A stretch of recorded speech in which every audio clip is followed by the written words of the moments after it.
morning, everybody. Thank you so much for being here. Or good afternoon. It's actually, yeah, it's 1.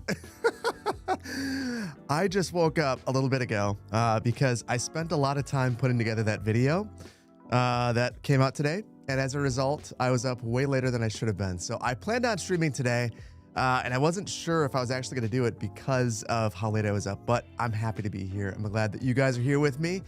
And we're going to have a good time. We're going to play a little bit of City Skylines 2, game you might have heard of before. Yes, Phil Altimo's in the chat, and we're gonna have a good time with it, I think. Feels weird to be back. After TwitchCon, I felt like I just I went to TwitchCon and then like stopped showing up around here. So feels good to be back. Happy Monday, everybody. It's Monday? It feels like Tuesday to me. Yeah, anyway, I have the new patch for City Skylines 2 installed, a couple of mods that are going to make things a little bit easier. Yeah, Beanie covering up bad hair day. It looks terrible. Looks horrendous. It's cold out, so now now I'm wearing a hat outside, and now my hair looks bad. Counter-Strike 2, yeah, we're going to talk all about how the marketplace has crashed in Counter-Strike 2. That is the main focus of today's stream today. So if you're not into that, totally get it. Anyway, yes, we've got City Skylines 2. We've got the new patch. We're gonna go through it all, and then I'll talk about my impressions, because one thing you might have noticed is the video that I released today was the Ultimate Beginner's Guide. It wasn't a review. It wasn't an asset overview. That's coming out tomorrow, and kind of my review of the DLC. I feel like whenever a video is sponsored, I shouldn't be giving you my opinions unless, I don't know. To me, there are two kinds of sponsored videos. There's a sponsored video where it's just a straight up ad. I don't like those. And then there's a sponsored video where I was gonna make the video anyway, and they're like, you know what? We'd love to sponsor a video, and I think to myself, I'll pull it forward, that's fine. So that's what this last video was, and I would never let them sponsor my review. So my review will come out tomorrow, where I go through all of the assets, and in fact, I'll give you a little sneak peek. I'll give you a little sneak peek of what that'll look like. So basically, I put together this asset test. I did the exact same thing that I do with everything. I'll take you into it quickly. Vainglorious, thank you for being here, buddy. Basically, I went through and I laid out all the assets, and I walked through all of them, give my impressions of everything, look at all the maps, talk about the base game patch, and just give my impression of this. I also put together a tier list and rank this DLC relative to every other City Skylines DLC, so hopefully that's helpful. Gary, good to see you in here, buddy. Before we begin, we are going to be starting a brand new city in normal mode in one of the new maps, either Driftwood Ranch, Lakeside Harbor, Ribbon Isles, Sanctuary Bay, Verdant Vale. We're going to be using one of these maps. I'll probably look at all of them, and then Vainglorious can throw up a poll and decide which one we build on. I will tell you a little bit of my review. These are the best vanilla maps that have been released. Like, that is, like, without a doubt, like, it feels like, I don't know who made these maps, but they're the best ones. So any of them are going to be good. How much does the DLC cost? Oh, you know what? I got this thing. It's $20, which, let's put this into perspective. And I'm trying to frame this for myself as well.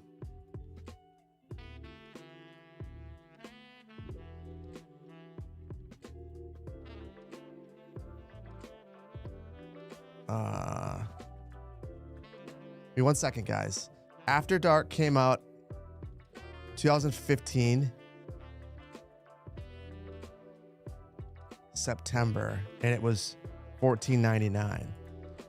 So the DLC is essentially the exact same cost as the old DLCs with inflation. So the price has gone up. Actually, technically the price has gone down by 50 cents. So I think the price, that's going to be a sticking point for some people. I think it's fair considering inflation for a DLC. I think the real question is, does this DLC deliver $20 worth of value? And then the other question is, there's a lot of different ways you could spend 20 bucks. You could buy Silksong. You know, like I've been having fun with that. You could buy Cyberpunk when it's on sale. That's fun too. I've been having fun with that. Yeah, inflation sucks. So anyway, that's the real question. And for that video where I actually review the DLC, that's ultimately what I'm trying to get to. Is it worth 20 bucks? Is the content that they're delivering good enough to be worth that? You can get Mickey D's. That's true. You could get an extra value meal and a large fry.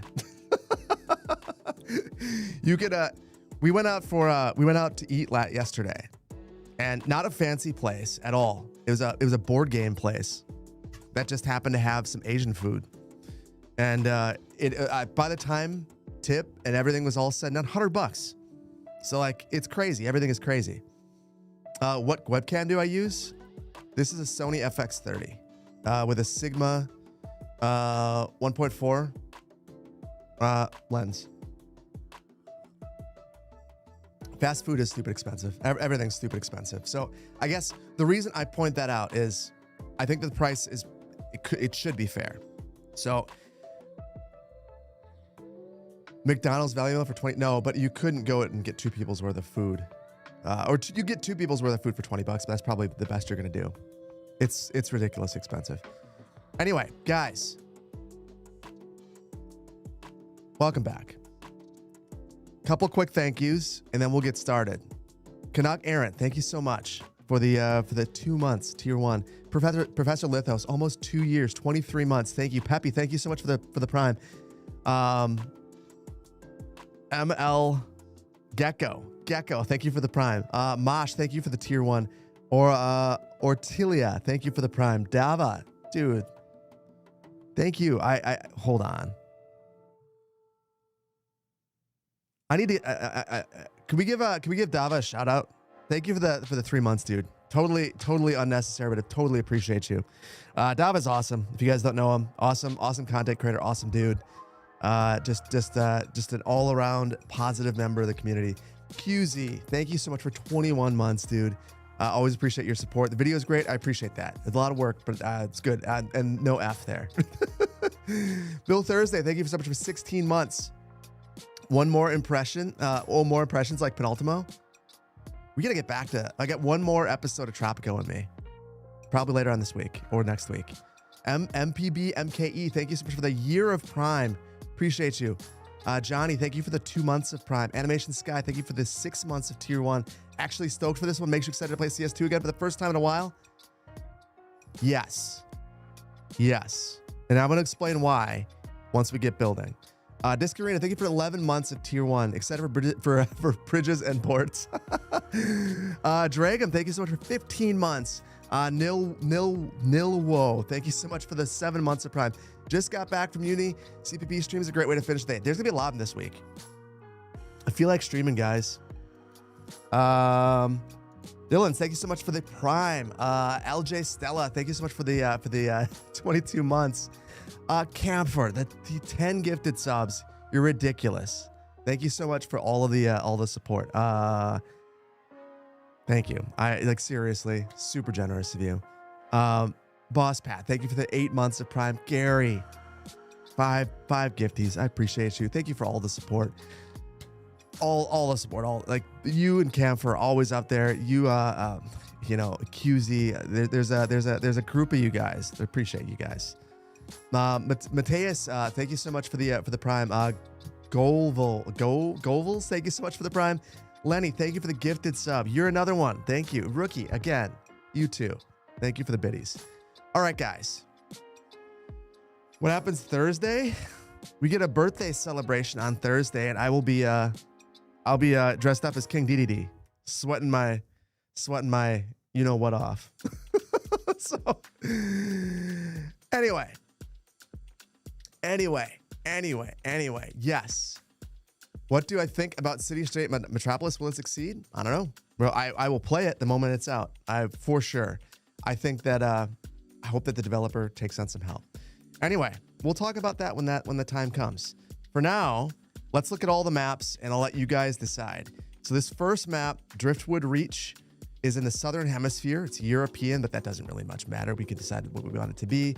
It's got a gigantic peninsula, and it's all of these are relatively flat. So I'm gonna fire through these rapidly so you guys can get an idea. I'll let you guys choose. Sanctuary Bay looks great for bridges, indeed. Honestly, all of these could be. So this, first things first. Couple of things that jumped out to me right away. All of the madness on the outside of the maps is gone. I love it. I love it. It's all gone. They actually included a lot of resources on the map, so you could build farms all over the place, and it's just good. In terms of the terrain, they actually released maps that are buildable. So rather than giving us a bunch of like super slopey, insane maps, these are flat.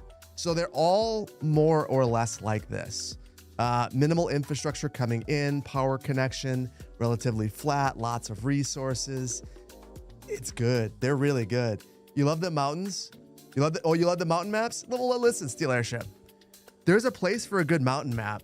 My problem is that there were maps where it just seemed like, as a map maker myself, if you there's one value that if you set it, that basically it changes the whole elevation, and it feels like they set it wrong.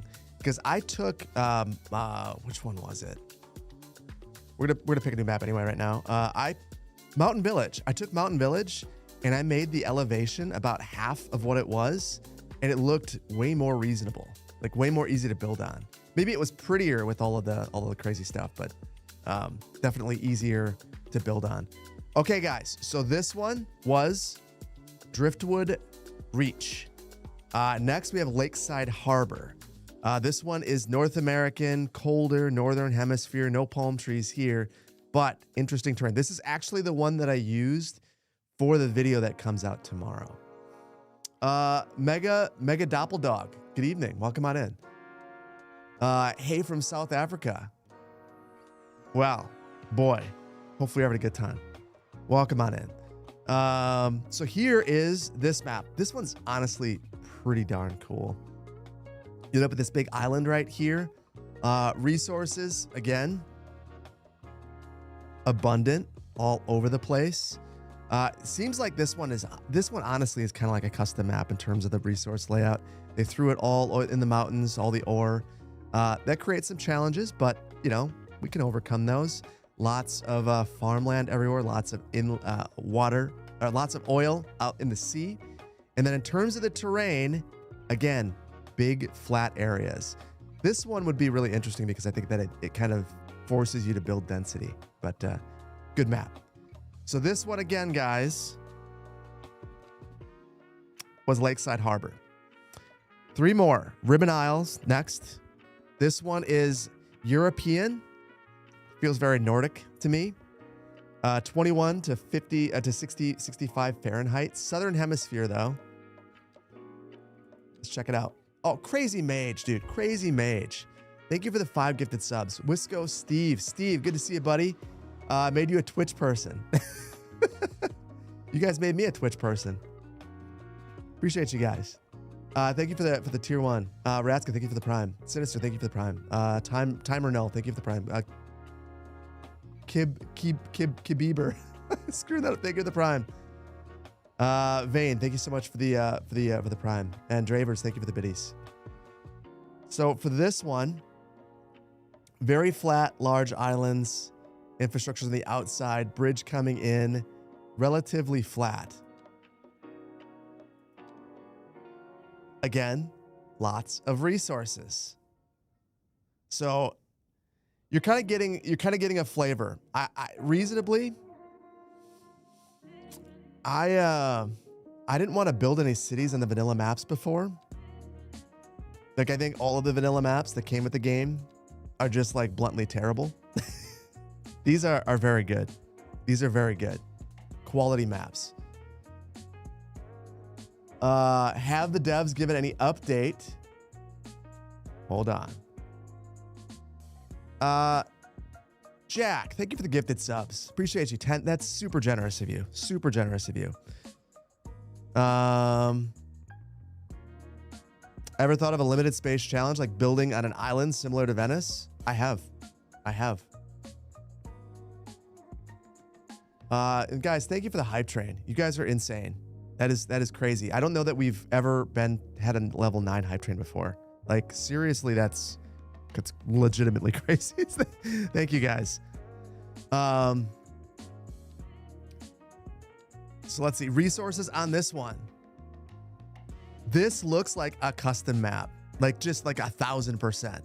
This is like if I were doing the resources on this, it would glow this bright. And I feel like I've got to tell you one thing up front. Like this might scare you with tile upkeep. They've rebalanced the economy and it's less punitive, so it's less of a concern. And we can actually play the simulation now, which you'll see in a little bit.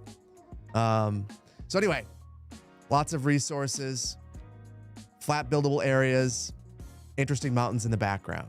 Cool stuff. This one was, again, Sanctuary Bay, and then we have Verdant Vale, and the poll's still up. So let me go quickly.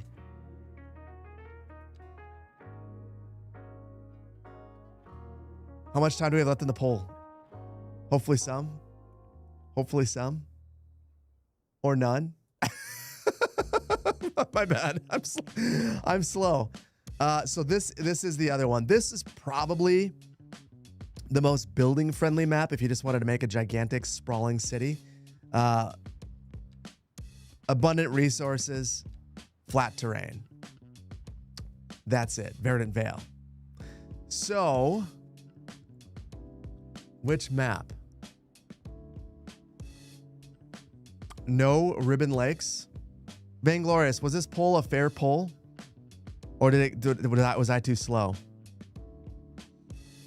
Since they tweaked upkeep, should you go through your maps and add more resources, especially fertile land? I would say probably. Like I have to make some revisions to Saguna Beach, and I don't think taking out resources. I'm not going to overlap the resources, but I'm not gonna do anything crazy. Like removing resources. You guys went with Lakeside Harbor.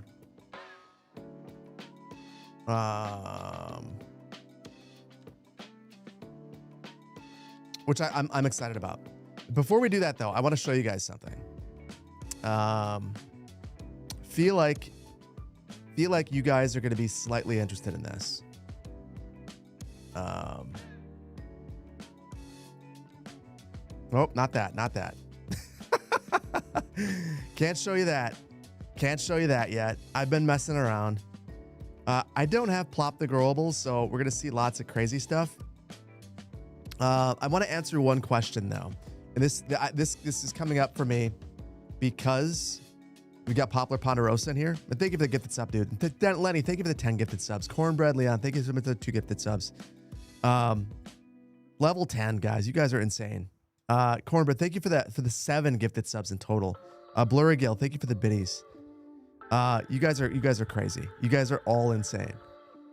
Nice hat, thank you. Appreciate you. So here's Magnolia County. I'm gonna tell you up front. I got Magnolia County to run. Obviously, I don't have my full mod set. I got like 5 mods right now. So I'm missing a bunch of stuff. And all the buildings are going to disappear. I cannot get Saguna Beach to run. I don't know what's wrong with it. I hope I get it figured out. It crashes immediately. But that's not what I'm here to talk with you about. What I'm here to talk with you about is the new water system. So if you have an older map like this one, we got the old water system. And it seems like from the dev menu, we can do some stuff like upgrade to new water sources.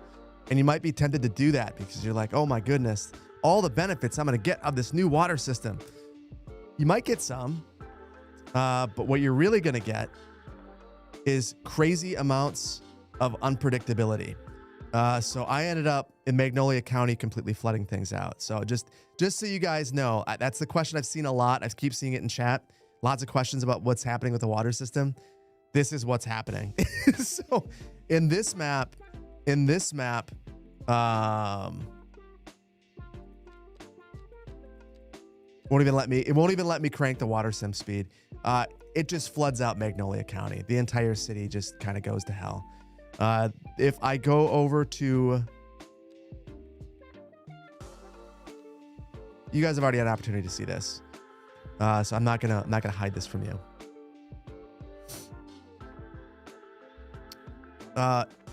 If I go to this map, Samui, and I do it,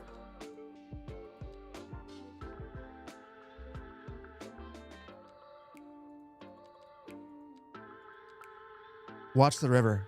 Watch the river. The river's gonna die. So the water levels fall here. So it's really unpredictable. At some point, I'm hoping that there is a mod that allows us to help with this. And I hope to put together a guide once I fully understand the benefits of the new water system. Right now, it seems like most of those benefits are actually realized in the editor. So the new version of Segunda Beach, and I'm guessing all of Poplar Ponderosa's maps, where we have the opportunity to do some really, I'm gonna one more sidetrack, guys, before we actually dive into it. In the editor, you could do some really wild stuff now, and I have a feeling the new maps are gonna be fun. Old maps, no benefit. So if you've been wondering about the water, check this out. Let's we'll bump the sea level up. I'll make a little island.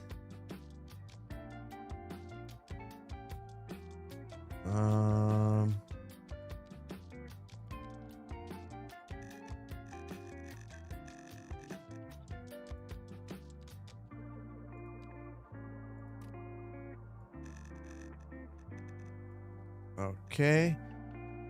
There we go.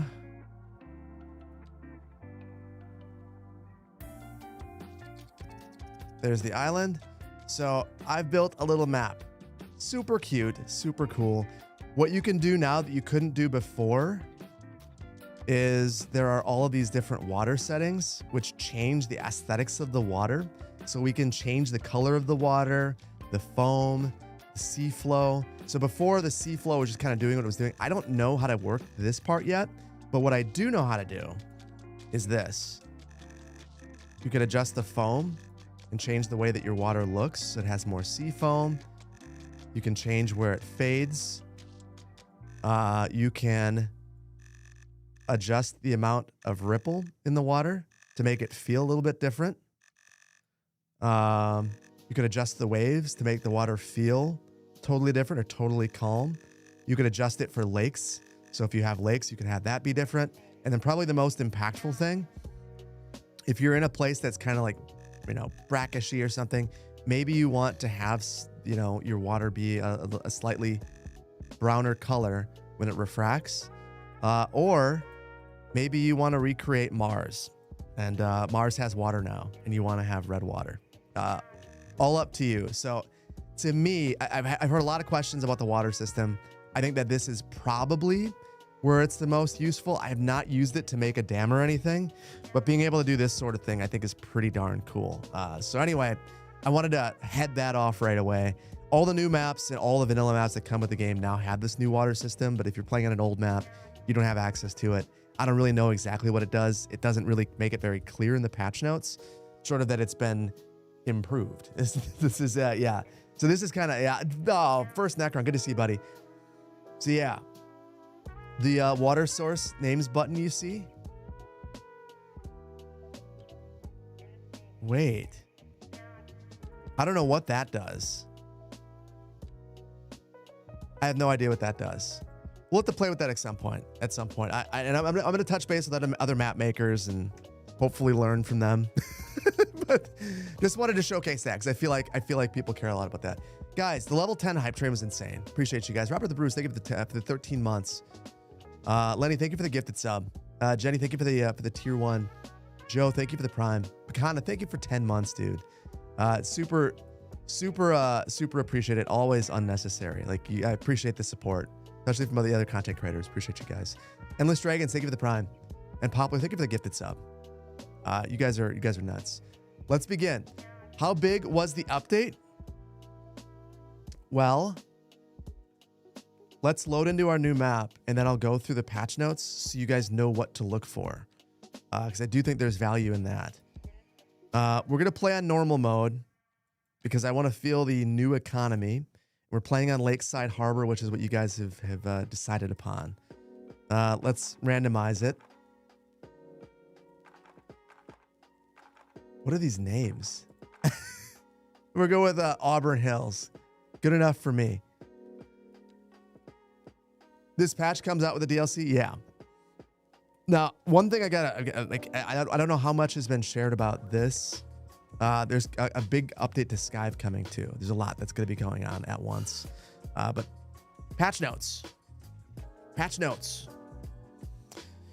The biggest things to know about are the increased noise pollution from zone industry, the population drop when you load into an existing save, and the increased truck traffic. The noise pollution is real. Like, I demonstrated in the video that comes out tomorrow, and it's extreme. Like, there's a decent chance that in all of your cities, you're going to have to move things apart and separate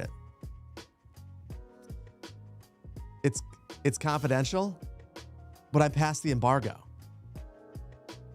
It is confidential. Hold on. I've got a way to make this better. I'll make you guys feel better about it.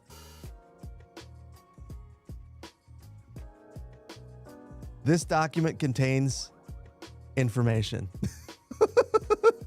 Does this make you feel better, chat? Now it's not confidential. Now it's just info. Now we're good. Anyway. Yeah. Saved it. Nailed it right there.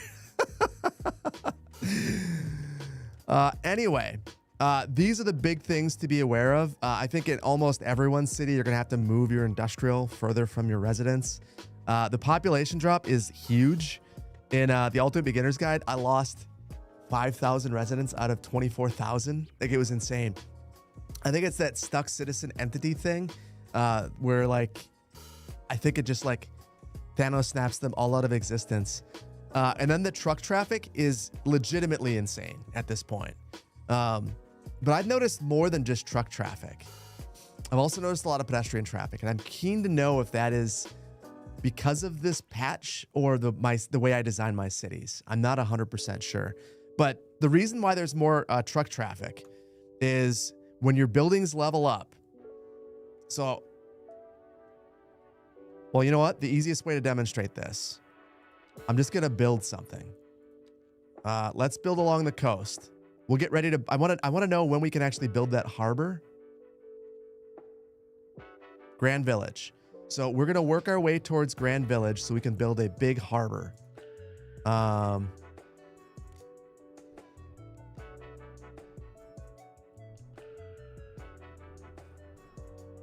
we'll begin with a marina.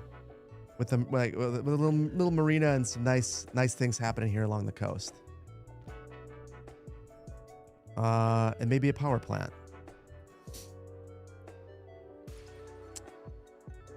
You just jinxed it? Reasonable guys, what did you jinx? You didn't jinx anything. I'm just all over the place because I've slept like no hours, but I'm having a good time. Join Lenny. We're going to get Saguna Beach back, whatever it takes.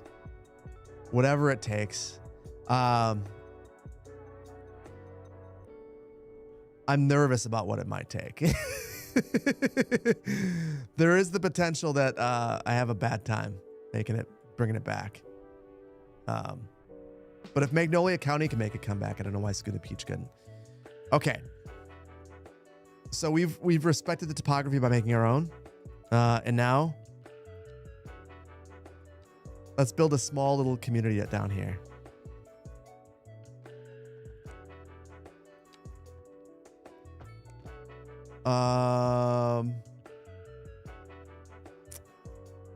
Let's see. It looks like we have some winners. Dominic and NZ Shock. Redeem those. You're the only ones who can. Enjoy. And thank you, Lenny, again for the giveaway. It's super generous of you. We will, in honor of your giveaway, we'll get Saguna Beach working again. So, and also, I am personally incredibly motivated. If you guys think I'm going to let Saguna Beach die, you're legitimately insane. There's no way. Let's see, what did I go with here? 80 meters. We'll go 120. I don't really know what I'm doing. I'm just messing around. We've got our new waterfront zoning though. So these are commercial buildings. We'll bring some of these right here with an alleyway.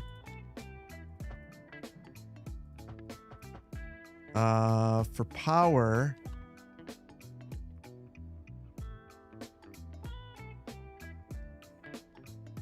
let's start out with a transformer.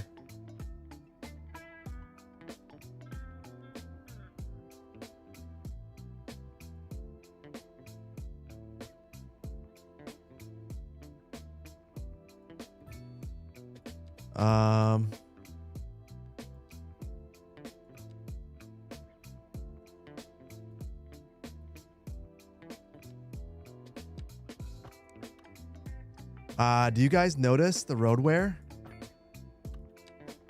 I don't know how super evident it is, but road wear has been revamped. And it's now basically, this is almost identical to how I had it set with road wear adjuster in Magnolia County. And it looks so much better in my opinion.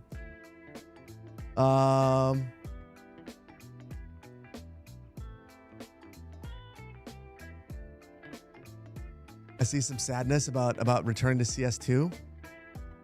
Listen, guys, I'm gonna like, just bluntly, this channel is a variety channel now.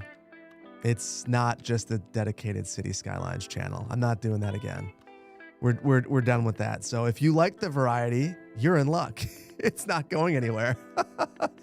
If you are not a fan of the variety, well, I'm sorry. Variety is here to stay.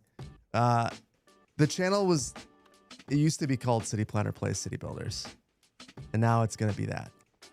And I'm having so much fun with the variety. We're not gonna be done with that. So if you're wondering when the return to that will be, literally moments away. We're don't think that because the City Skylines patch is out that now we're back to all cities all the time. Like that's not ever happening again. Fool me once, shame on you. Fool me twice, shame on me. Was it fool me 3 times? I don't really know. You guys know the way that goes. Variety is the spice of life. And I'll tell you what. The games that I've been playing lately, I've just been having such a good time with. And I just don't want to not play more than I want to keep playing more games. Like I have loved Anno. Like I don't know how to express to you how much I have enjoyed Anno. Town to City as well. Like these are some of my favorite games that I've probably played in the last like 5 or 10 years.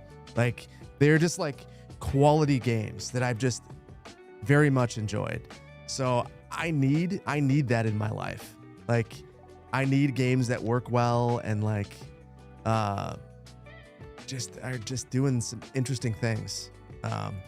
And I think that we're turning a big leaf with Skylines.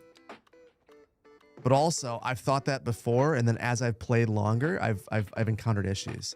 So I would say that I am cautiously optimistic right now. And there's a couple of reasons for that are going to become apparent as we play this. Any chance I might dive into some Dino Park building? A lot of people have been asking me about that. And to that, I would say, yes, there's a chance. The biggest limiting factor right now is everyone and their brother has decided to release a good game right now. And I don't understand why. It seems like every good game that could come out that's a city builder has come out or is coming out. It's legitimately crazy. It's legitimately crazy in a good way. I would much rather we have lots of options than what we have had, which is just one game, you know. So I'm into it. But also it means that it's tough for me to cover everything.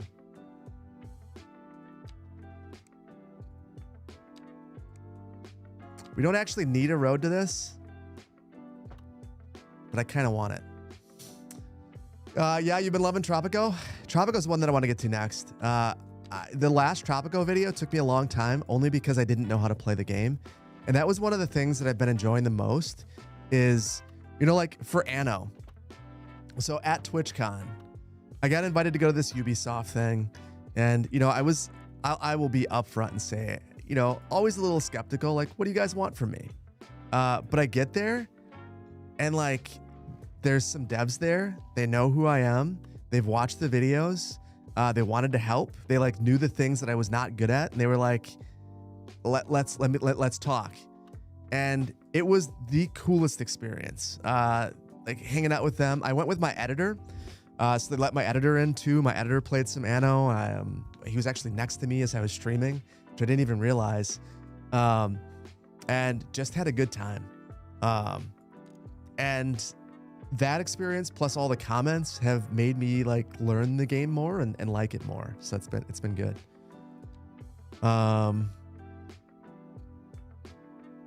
sure what assets I want to go with in this one. I think I'll start out with we'll start out. We have a North American build. We'll start out with these. And then we have our raw sewage that we need to get rid of.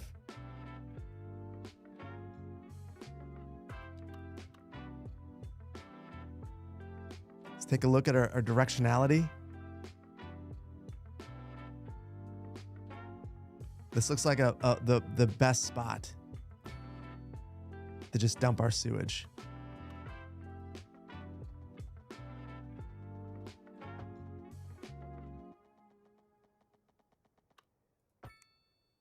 And that's super, super efficient. Just run it straight back there. That's awesome. Okay, so the city is operational. And you can see they fixed the cranes. Huge win by the Packers. Oh my God, I gotta tell you. Huge win, and I was like super distracted by like recording. I was recording the entire time I was watching the Packer game. So like as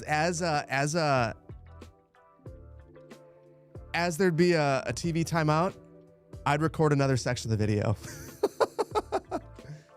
Advice for loading in the existing city in the DLC, be patient. That's the only advice that I have. Honestly, I mean, I've said this, Segunda Beach does not load. It just straight up is broken. And I don't know what to do to fix that right now. So you're just gonna need to be patient with the modders. You know, Magnolia County has infinitely more mods and it loads up no problem. And if I use Plop the Grobles, I can play in it. It's a weird thing.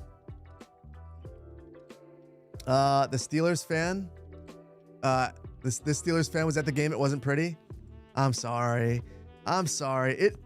Listen, Steelers are a heck of a team. I've always respected the Steelers. I like them. And Aaron said things that made me dislike him less. So he's got that going for him now. I dislike him less. So we're going to experiment a little bit with these. So these are the new zoned commercial waterfront buildings. I'm going to keep it super real with you guys. First time I guess, I don't know how much I could share. I think I might just ask for forgiveness in this particular instance.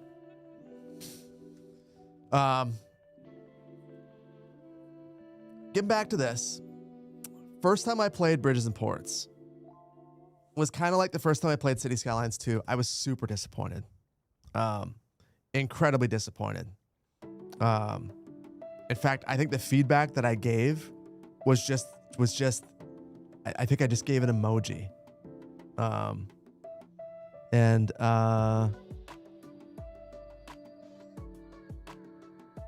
think it was just a gigantic sad face. I was not impressed with the DLC. My opinions have changed, but I don't think for the reasons that maybe they think. To me, this patch is actually pretty darn good. The patch has some really interesting stuff in it that makes the game a lot better than it could have been. They added a lot of stuff though. I kind of feel like they sunset harbored all over this DLC at the end. And I don't know if you guys know what I mean by that. Like, to me, Sunset Harbor is one of the weaker DLCs because it feels like they were like, you know what? We've got all these different things that we want to do. Whoops. My bad. Did not mean to. Whoops.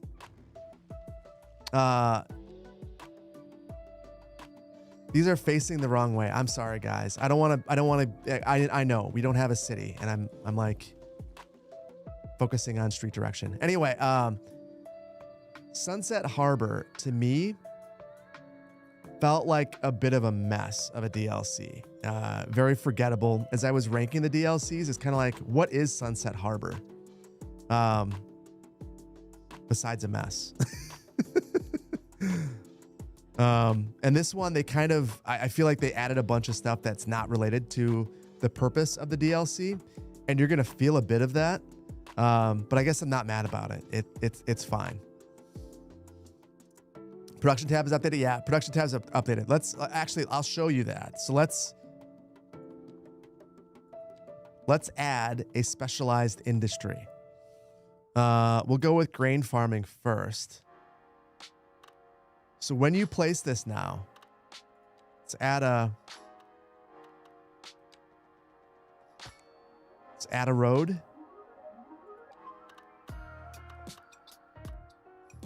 So you can see that we currently do not have a production deficit. You see that? As I put that in there, it says production deficit, resource available.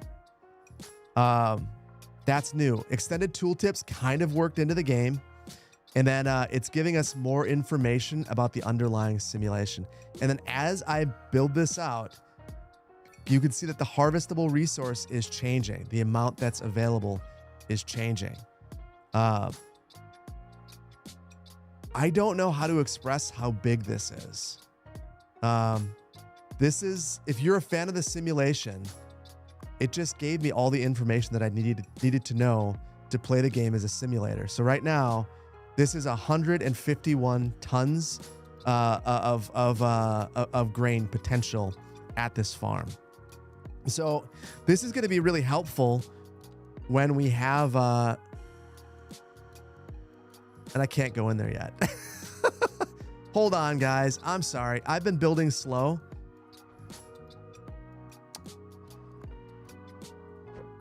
You know what? Forgive me. Forgive me for these sins I'm about to commit. Forgive me, everybody. We gotta make some progress. We're not gonna play this way. We're not gonna play this way.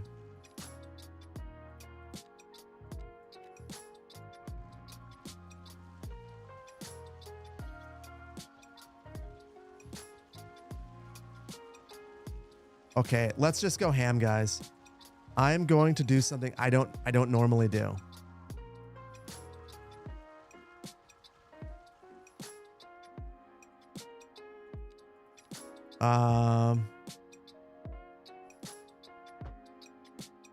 Grid tool. Let's go. Let's go. Oh, let's not go. Hold on. I want to make some serious progress so we can unlock some things. So don't judge the aesthetic of this. Judge the function. Oh no. Yeah, we got to do what we got to do. We got to do what we got to do. And right now what we got to do is make a big city.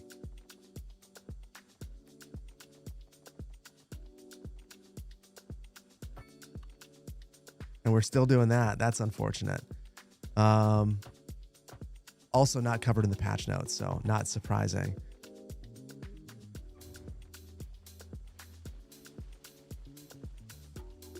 So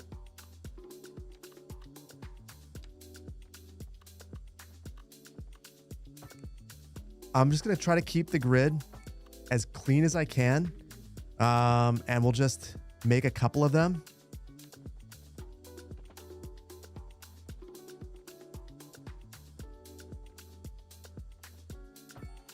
There we go. Milestone 1. This gives me a whole bunch of random stuff. Cool. And I get this locked behind small village. You guys are killing me, Skylines. What are you doing to me? I want to see the production tab. Anyway, let's blend these together.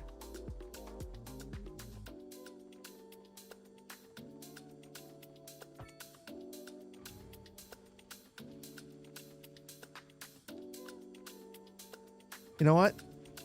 Getting too fancy. Getting too fancy.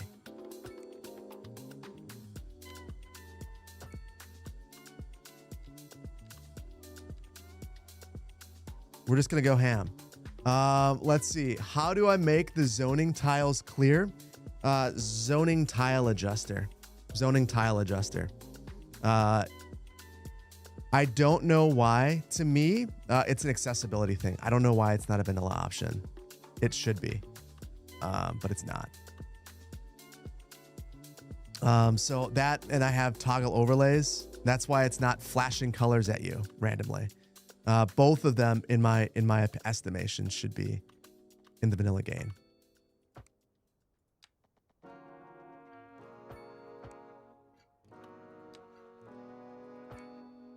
You don't know if you're listening, but you feel like the roads look better?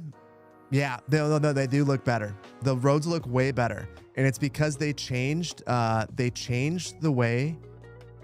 They basically inverted the mask for the road wear, or not the road wear, but the tile. Basically, the road markings to show you the directionality. They've adjusted it so that it's the inverse. So it's the exact same thing that I know a lot of people were doing with road wear adjuster. It's just the vanilla behavior now. So I think it looks a ton better.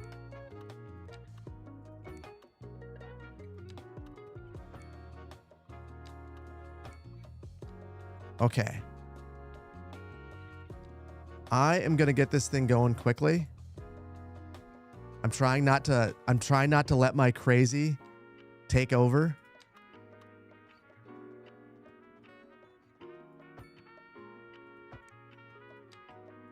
You guys also just know I am who I am.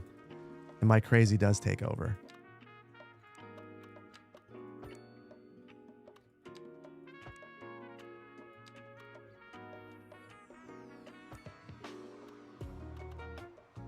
Okay. Start of a city. Cool.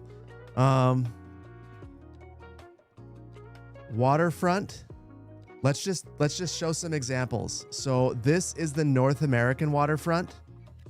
We'll do 2 blocks right here. Not very close to the waterfront, but forgive that. And then this will be a couple blocks of the European waterfront.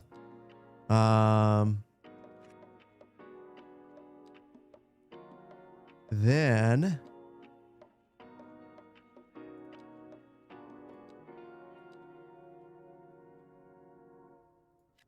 for now, we'll mulligan some stuff in. We're not going to worry about it too much.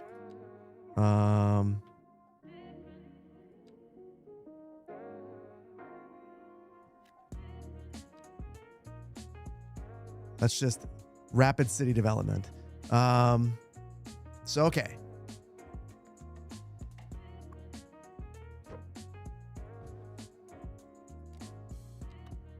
a couple more things, and then I'll chill out for a second. There, we got water. We have some industrial demand. Actually, you know what? We'll make this our industrial area.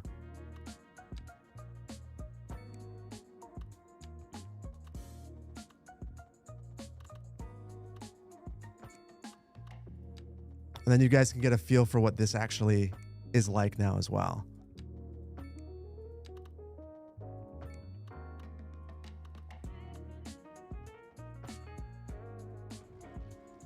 So we'll have our port right here.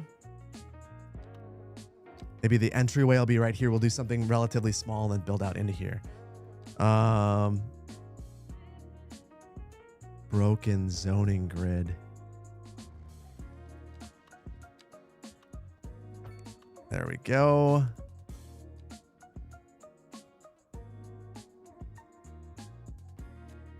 And the time to go ham is now. There we go. All right, guys. To be honest, need some sailors. While we're waiting for stuff to fill in,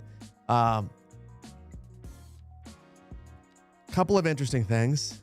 We've got new sidewalks. We've got a narrow sidewalk. That's the one that we've always had. And we've also got this wide sidewalk, which is 1 unit wide, which is pretty cool. So I think that these are going to be useful along a shore, along with, we've got a bunch of new quays and piers. So I haven't actually created a marina yet. I don't really know how it'll work, but I assume decently well.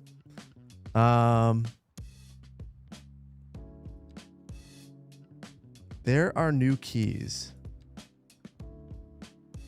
There's the pedestrian quay. So let's try something.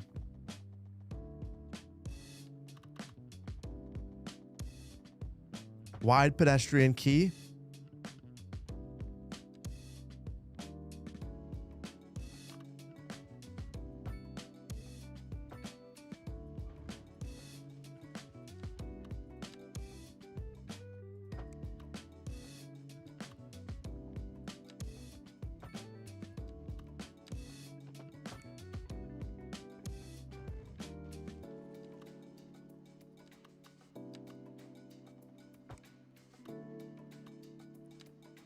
I don't exactly know what I'm doing. I'm just experimenting. I'm gonna stop that. That's not going the way that I was hoping.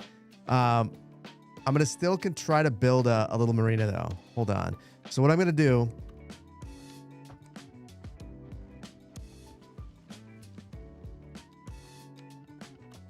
we'll add a little bit of this waterfront.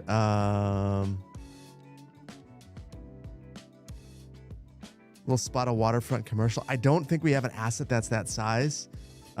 There's not a lot of assets in that category. And then we've got a whole bunch of these new piers. These aren't dramatically different than the ones that we got for free.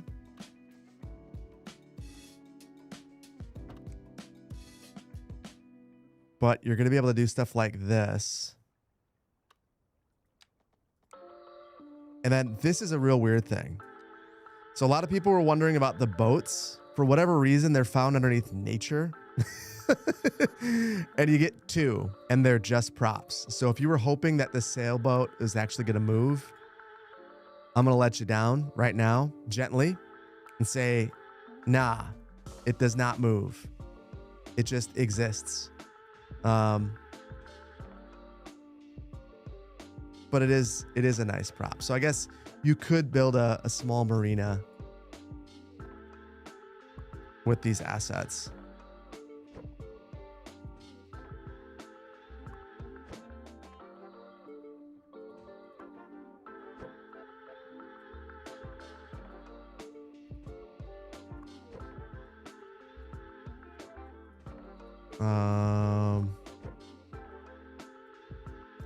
So there are the sailboats.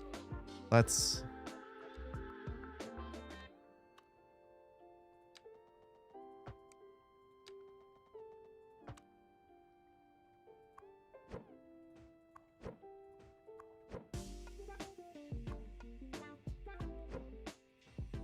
Okay, sailboat. Cool. The other option that you have is a yacht. So, those are your options. Little disappointing. I'm not gonna lie. Little disappointing. I wish there were more boats. The crazy thing is the game actually comes with a ton of great boats. So I don't know why you only get 2 props, but that's all you get. Water is so pretty. It does look good now. It does look good now.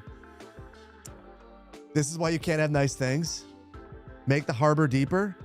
Well, no, I like it when the boats scrape the bottom. I like, this is actually it's a test to see how good you are as a navigator. That did look a lot better. The boats popped down. Let's keep experimenting with some things though. When do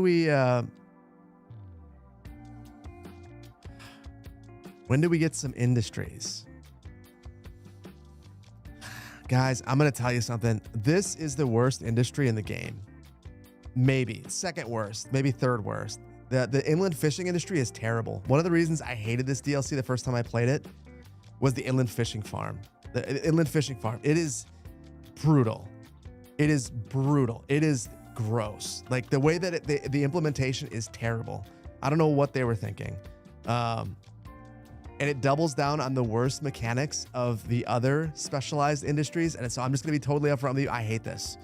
But I'm going to show it to you so that you can hate it with me. So it has the cool simulation stuff.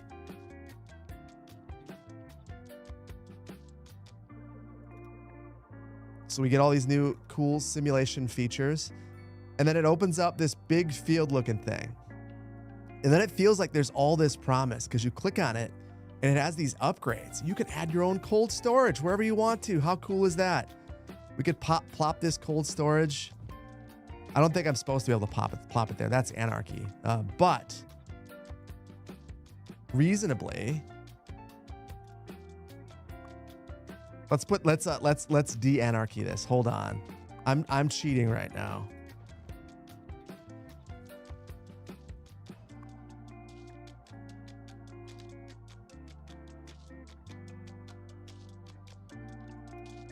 I could say I want the cold storage across the street.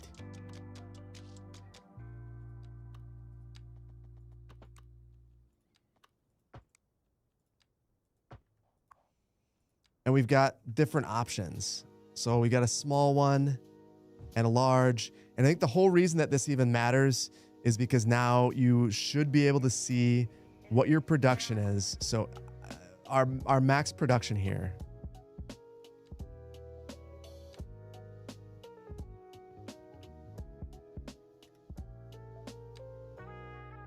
Oh, interesting. This industry is not going to tell us the max production. We should be able to see if we're filling up with storage and add more so that we have increased efficiency. Now, once this thing starts becoming operational, you're going to see why I dislike it. It just starts spawning random fish farms in the middle of this thing. Look at this. I just don't understand this. I just hate it. And it kills me that with another industry, they've done this. Because to me, it seemed like they didn't finish it before. Now it feels like this is how they intend for it to be. And it sucks. So I hope that it's not done and that we're starting to see like where they're going. They didn't update the existing farms though, so I'm not sure. But it feels like, to me, it feels like as the farm levels up, we should be able to plop these things. Like we unlock a certain number of these like extractor buildings, and then we have the ability to place them ourselves. That's the way it feels like it should work. That's honestly pretty terrible. Just let people plop them. Yeah, I don't get it. I don't get it at all. So I saw this and I was like, God, really? We're going to do this again? At the first time, I just, it was whatever. Now I'm taking it kind of personally. Now it feels like an affront.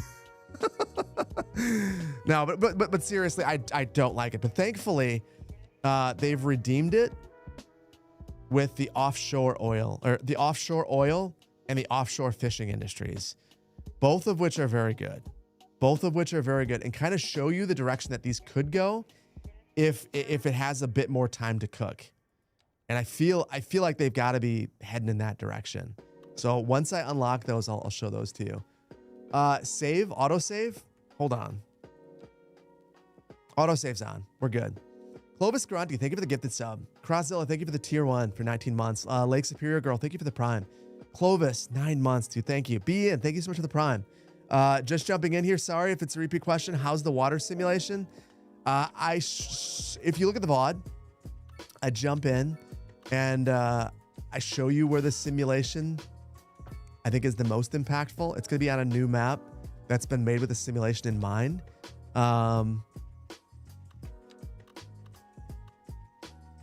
The funny thing is, I don't know that any of these new maps are actually designed for dams.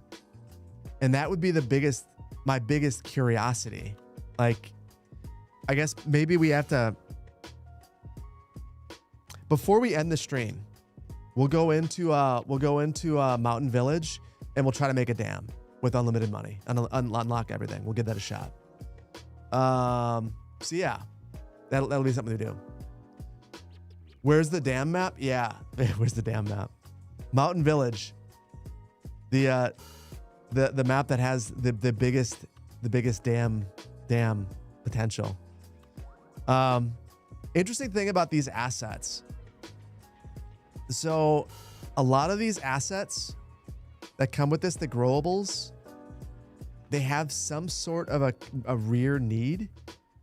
So I think they actually work the best with alleyways behind them in for some of the larger assets anyway. So I want to experiment with that. So these ones right here, not readily apparent to me which side is which. These are the North American. They have more the Art Deco look. The European, they kind of look like the European beachfront. Maybe, honestly, you know what?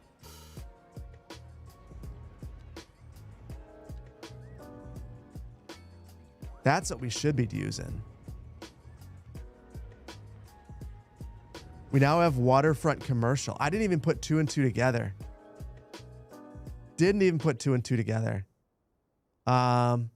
Sorry, community. Get out of here. Don't want those folks living here.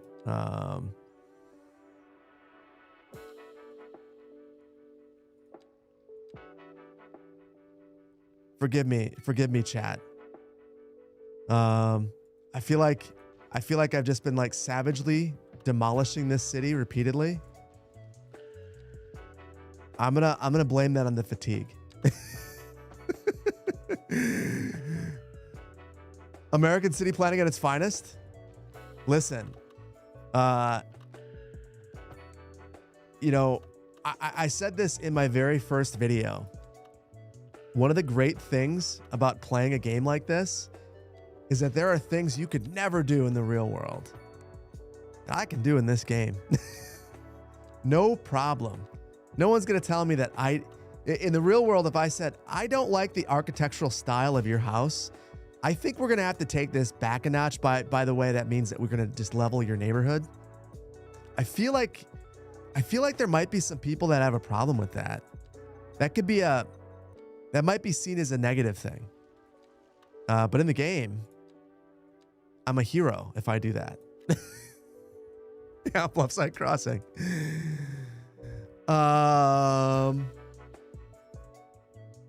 Texas has no zoning laws. Well, Texas has no zoning laws, but that's almost a meme. Like, Texas doesn't have zoning laws, but they have other ways of enforcing basically zoning. I'm very disappointed that I did not get to go to APA in Texas, because that was one of the things that the Houston planners were going to be talking about. Like, yes, it's a little more wild. Yes, things are, yeah, I think that you can, from my understanding, things are a little more free and loose but there are also a lot more protective covenants in Texas or in Houston, for instance. And the result of that can be it's harder to redevelop things. So I don't know.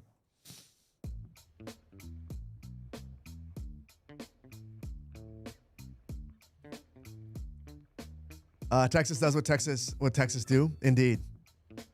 Some of it is good. Some of it's not. Some of it is decidedly not. So yeah, we'll let Texas do what Texas wants to do. That's the great thing about the U.S. That states can do their own thing. The thing that's not great is when states want to make other states do the same thing that they're doing. That is the not happy part of the U.S. for me. This is too ugly. I know that we're trying to level up. I can't do it yet. I can't make it this ugly. We can't. We got to control it.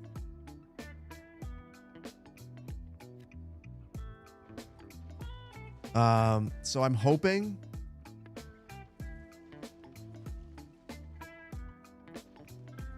I can't. This is another irritation in this game that like just exists and it's not fixed yet. I hope they do it at some point. The zoning is just really difficult to figure out. You can't turn it off. The only way that I could think of to fix this, I can't even do yet. It would be to upgrade these to highways, like a whole bunch of crazy nonsense that I honestly don't care to mess with. We'll leave it like this for now.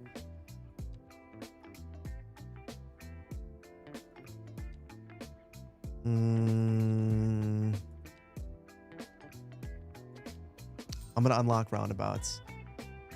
We need directional zoning so badly. Yeah, I just don't understand why the zoning system has not been a bigger priority. The zoning system is just bluntly terrible. Like it's not good. It feels one of the most dated things about this game in terms of it's just like the feel of it is the zoning system. And unfortunately, I think it's also probably one of the stickiest things. Like I don't think the zoning system's going to improve. I think that there's the potential that maybe at some point we get maybe at some point we get a zoning toggle built in. I'm also just not going to hold my breath. It's a weak point. And when you look at a game like Manor Lords or what appears to be happening in City-State Metropolis, you kind of realize how weak this part of the game is. But it is what it is. The grid is also so bad. Yeah. I hope that they focus on that at some point. But there's a lot of things they have to focus on. So I can't be that upset because I was one of the people that was howling about deeply disturbed and offended by the way that the game had no simulation. And we definitely have that now. So it's difficult for me to be that unhappy because of that. The simulation is greatly improved. Hold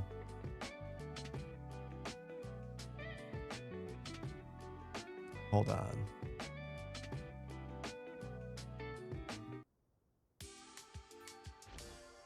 The sparse zoning in the curves is really, really bad too. Yeah. Okay. We are almost to milestone 2. Let's force the issue. You know what? The real estate agent mansion looks like the perfect entryway into our marina that we never finished building. And that got us to milestone 2. First of all, I want to point out, look at what's happening with the budget. We haven't done a darn thing. We're in normal mode and we just have a ton of money. Just kind of a stupid amount of money. So if you thought the game was too hard before, you're in luck. It's much easier now. But I think it's deceptive because if you want to build a port, that's going to be really expensive and it's going to cost a lot. We have basically no city services right now, but it's nice to see that you're not being like I felt like it was really punitive in the last version of the game. They just beat you into the ground. They're like, you just can't, like, you're not going to be able to build anything. And it feels like it's better than that now. But the production tab is the star of the show. If you are a fan of logistics in video games, you can actually play with it a bit now. So this is a lot to look at initially, but let's take it back and like peel it back and see how it works. So right here, we're looking at wood. We currently have a deficit. That's because we have factories that are processing wood. And if we want to meet our need, we need 1.77 tons of wood. Then we would process this at the factory and turn it into timber.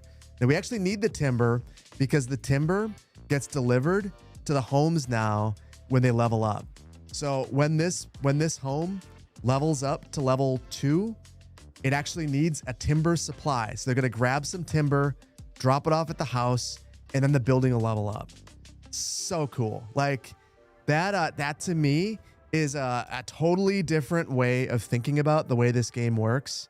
And it's probably one of the better ideas that they've implemented in a while, I think. It also means that when you load into your city, you're going to just have an absolute cluster of traffic. Expect it. Because as all the buildings level up, you're going to just see crazy traffic. Do firefighters get out of the truck? No. But, oh, you want to know, we didn't even go through these.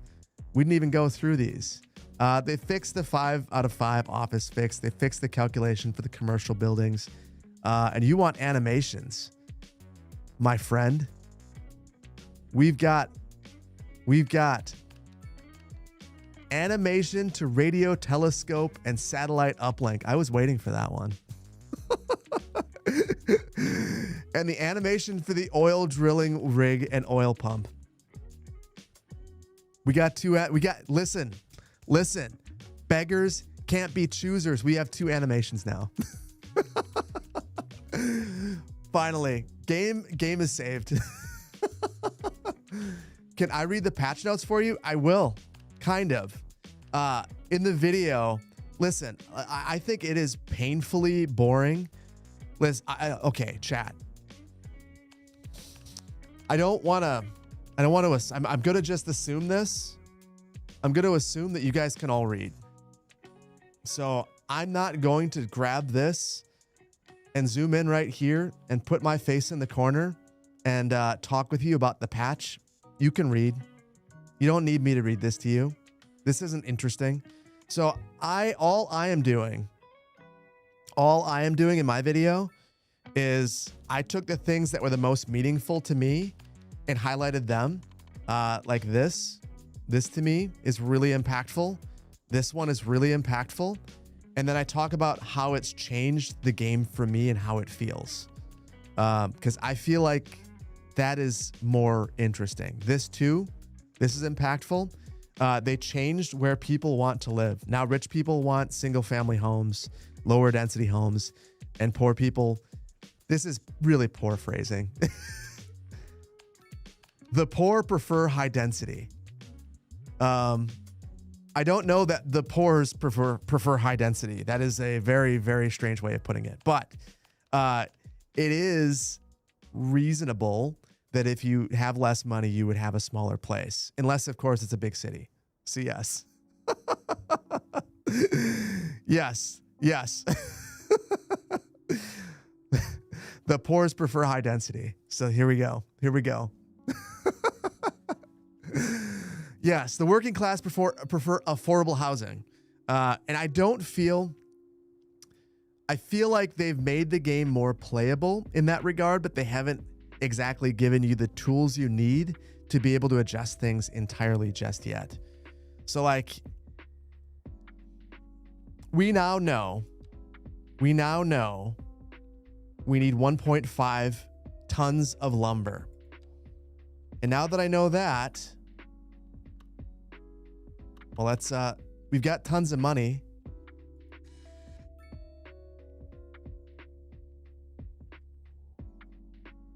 Let's buy a couple of tiles. How many tiles do I have available? 7?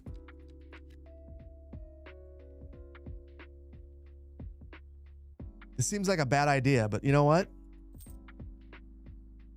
Didn't even bankrupt us. That is the measure of success. It didn't bankrupt us, so we've done fine.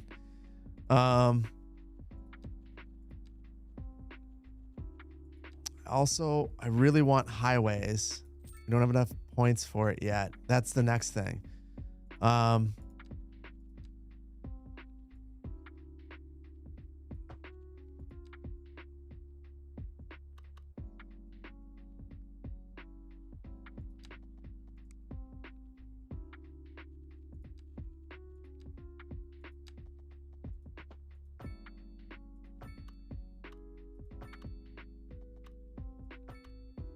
I am just going to bop over the highway with this, and we're going to set up our forestry industry out here. We'll make it a natural forestry industry because we're just messing around.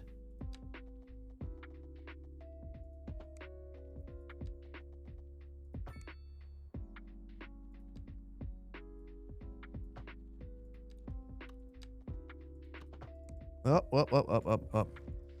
And then the moment that I zone this in, I'm going to pop into the production tab so we can look at what the simulation's actually doing. So, okay.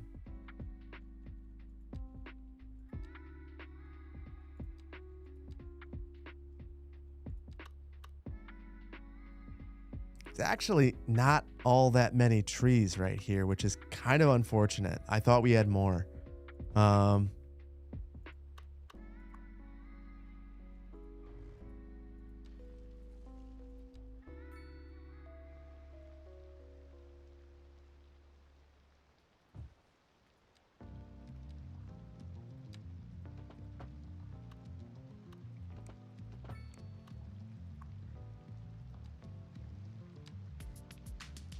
Okay.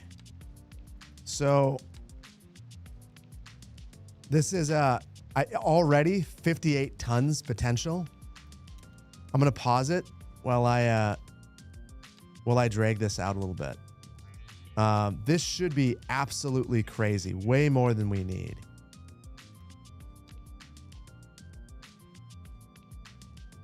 So we are at a clean 600 tons.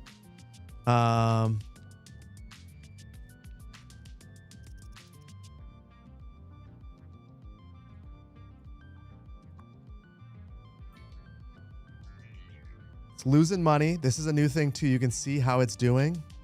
Right now, no employees.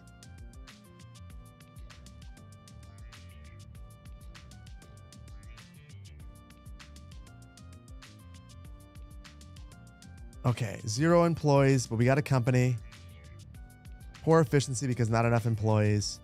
1.7. Hold on, we're gonna keep going.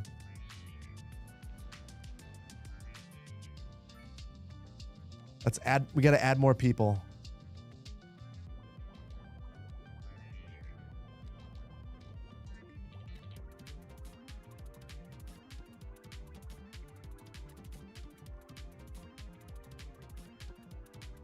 Okay, all of the people.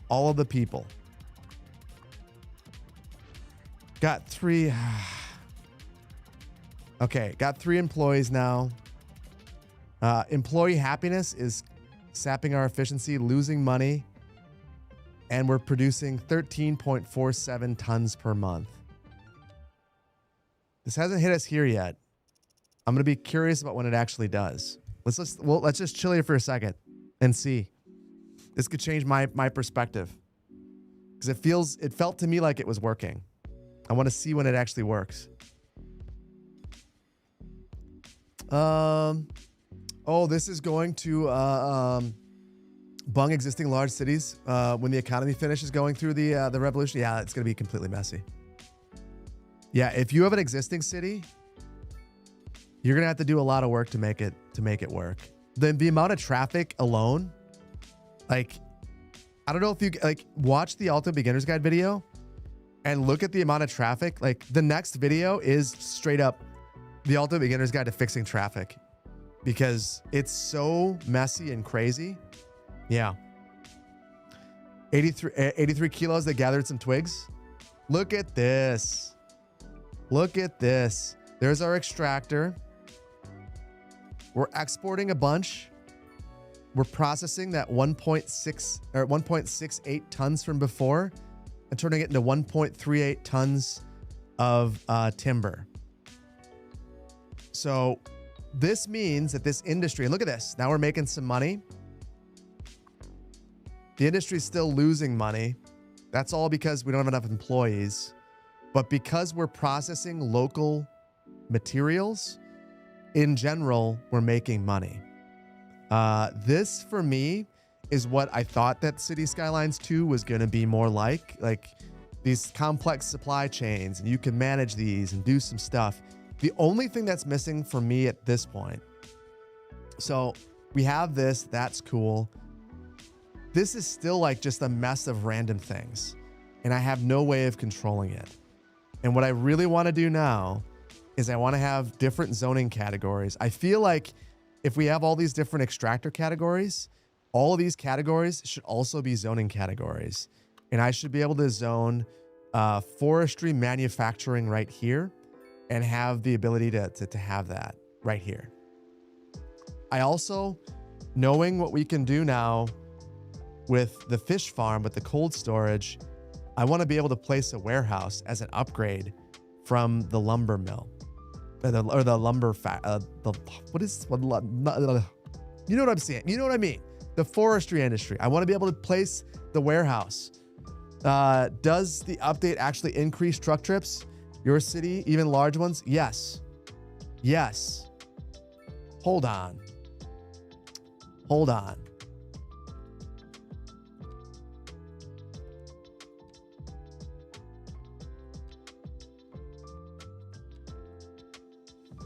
We're gonna take a pit stop. We're gonna take a pit stop. I'm gonna bite. I'm gonna bite. I'm gonna bite. I'm gonna bite. Oh, don't worry about all that. Does the update actually increase truck trips?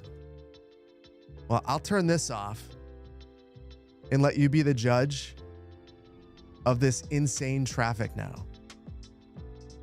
Like, it's legitimately crazy. There's so much traffic. God, I'll be honest, just being in this build makes me want to experiment with it. This is what I really want to do. While I was making the Ultimate Beginner's Guide video, I would just stop in between sections and just like, well, where's everyone going here? Where are they going? So you click on this and you use this tool. Oh, there's a lot of people making a right. Well, I wonder if I just, add a quick slip lane.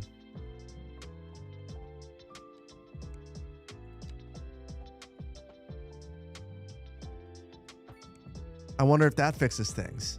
I wonder if that improves things. And then, we gotta biff it up and lane math. Because now Biff is in for some work. Because now I can lane math this here. And now maybe I can solve the traffic problem. There's actually a traffic problem to solve. And for me, having all this traffic means that I can actually add capacity because it's warranted and makes sense. So yeah, there is legitimately serious traffic to deal with now. And the number of trucks are legitimately insane. Like, look at this. I mean, I basically need to go through the entire city and change it. You had to dip for a bit. Have we placed the clock tower for the children to get trapped in? Not yet. Yes, we should do that. Is it good or bad? I think it's good. Listen, there's never been enough traffic in City Skylines 2 or activity. I don't like being this reductive and City Skylines 2 just being a traffic simulator.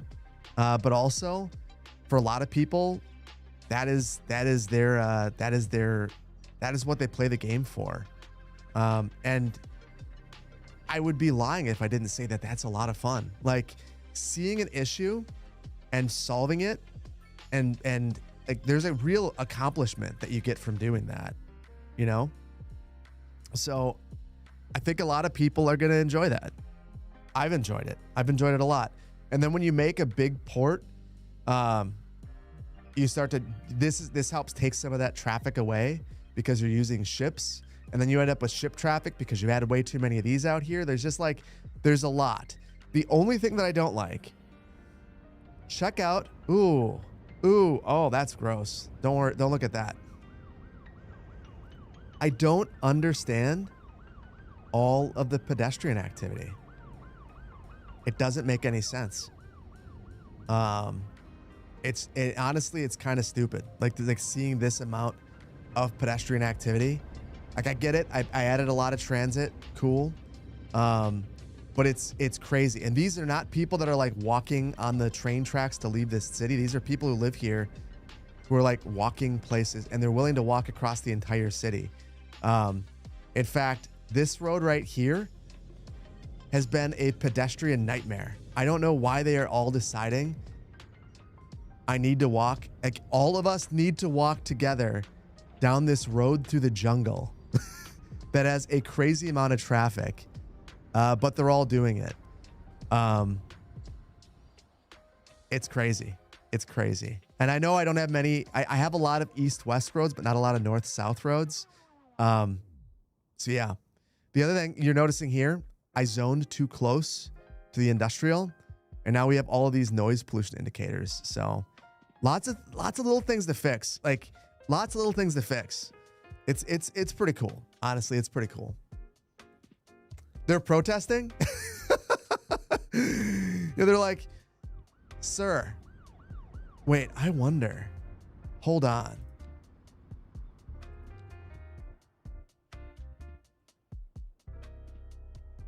Oh.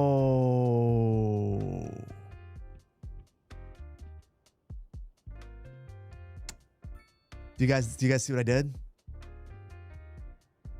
I inadvertently made a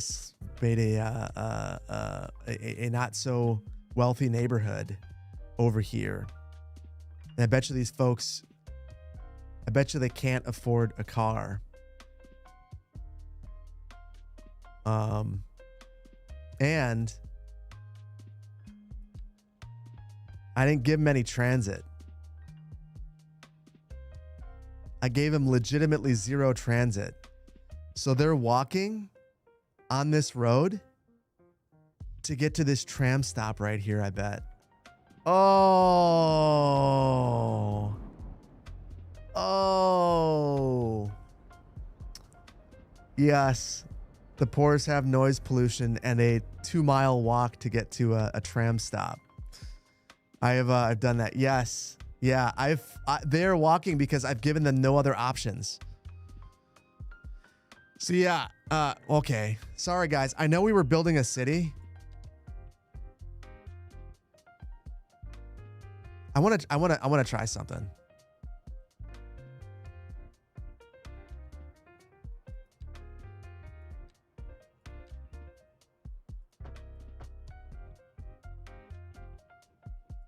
Okay. Okay, folks, I will give you a high quality tram line straight into the heart of your neighborhood.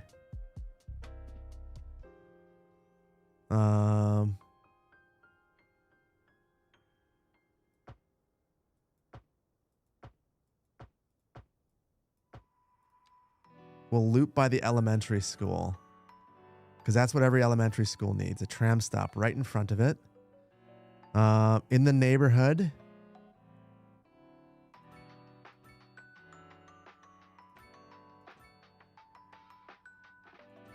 The only thing that sucks is the moment I add these stops, the land values here are going to explode.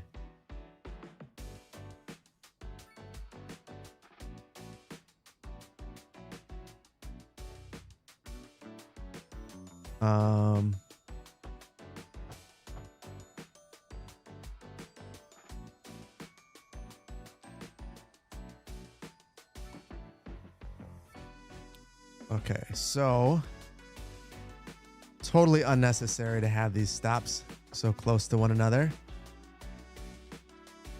Let's do it. Just a quick route.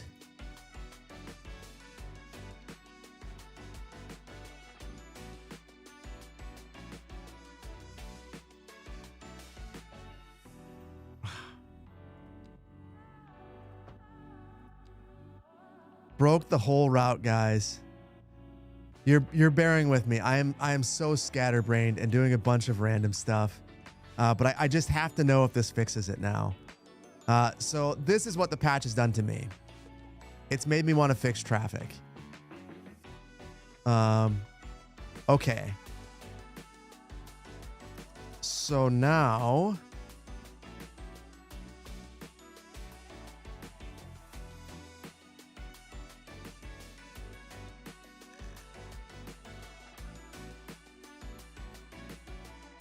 Oh, whoops. The white line. I just want to see how crazy full this is going to be. There's our tram depot.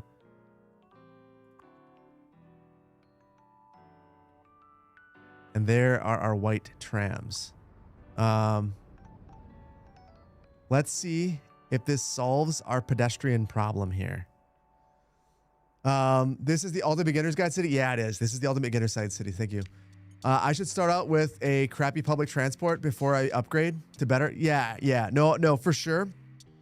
In the Ultimate Beginner's Guide, when I actually do this, I'm probably going to start with buses. I only wanted to have the trams here, but I want the capacity because I want to just for this experiment to see if it stops this. I'm curious to know if this is a patch oddity or if this is a I've designed my city poorly. Initially, I was thinking it was patch oddity, and now I'm starting to believe it's I designed my city poorly. And all of the low-income residents are living over here because they can't afford to live downtown, but all the jobs are down here. You can see that their wealth is wretched. They're only poor over here. A modest wealth. So it's like a different level of poverty over here, and not nearly as bad. Or maybe it is bad. It is bad, but it's different. So anyway, only poor. Yes, only poor, not wretched. It seems like there's maybe I'm seeing things that aren't really here. But it feels like there's less pedestrian activity. We're gonna sit tight. Watching you put together such a beautiful and sprawling town city as quickly as you do is such a wonderful learning and visual experience. This is, I'm not doing a good job, Blurry, but I appreciate you. I appreciate you, but I don't feel like I'm doing a particularly good job. Suggest the poll. Icy. Fix the city or build a new one. You want a poll that does that? I don't care. If you want me to just continue to mess with this one, I'm happy to do that. We're not gonna say it won't be canon, but I am having a good time. Doc, thank you for the Prime. Turbo, thank you for the 1 year of Tier 1. I appreciate you. Patma, thank you for the Prime. Clovis, again, thank you for the Grundy. Clovis Grundy, thank you for the gifted sub. Crossilla, thank you for the 19 months for Tier 1. Lake Superior Girl, thank you for the Prime. Clovis, thank you for 9 months of Tier 1 again. Appreciate you. Did I make it free? All the rest of the trams are free. This one is not. Okay. We want everyone to stop walking. So fine. Free trams. And okay. Chat, let's take this up to the next level.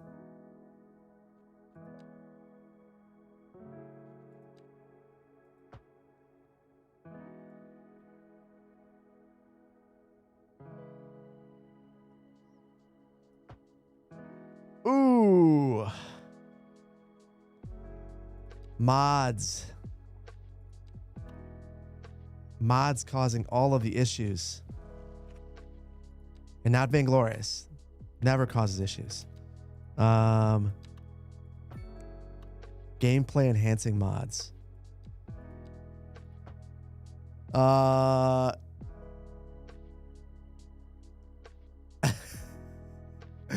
Wait.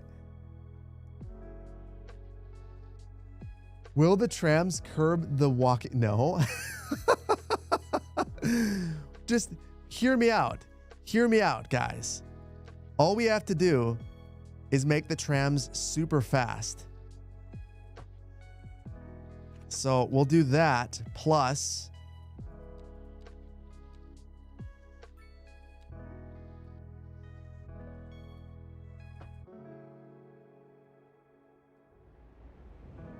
oh wait, what did I do? What am I doing? I made this only a transit facility. That was not my intention.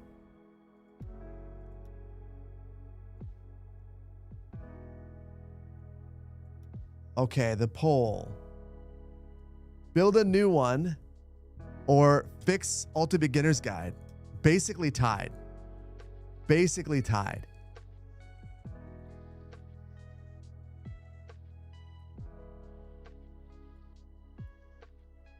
Oh my goodness. It's within like 11 votes. 10 votes.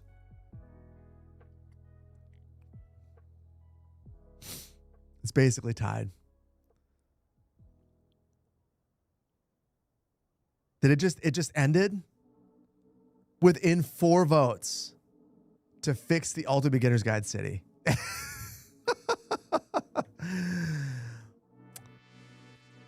I think I might take that poll under advisement and do something that will be unsatisfying to everyone who voted. I think what I will end up doing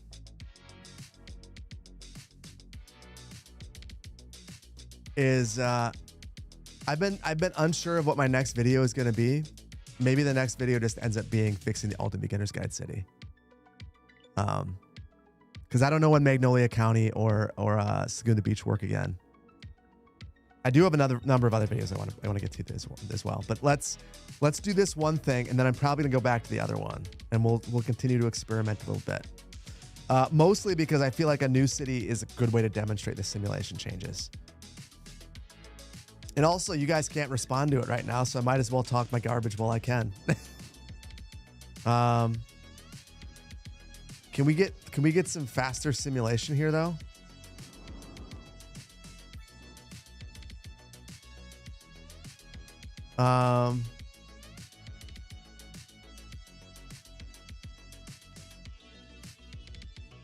One more thing.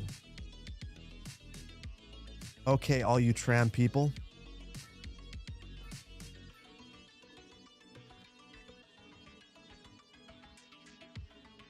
I put those in the wrong spot. It would hang out in the middle of the intersection. That would suck.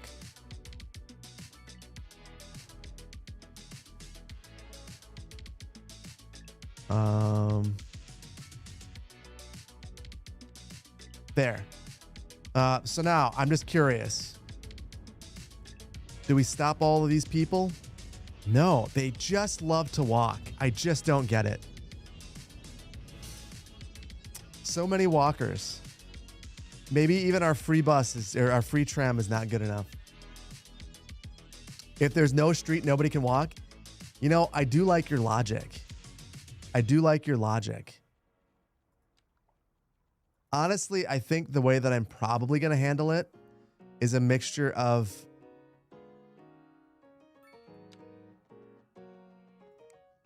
probably this. Whoops.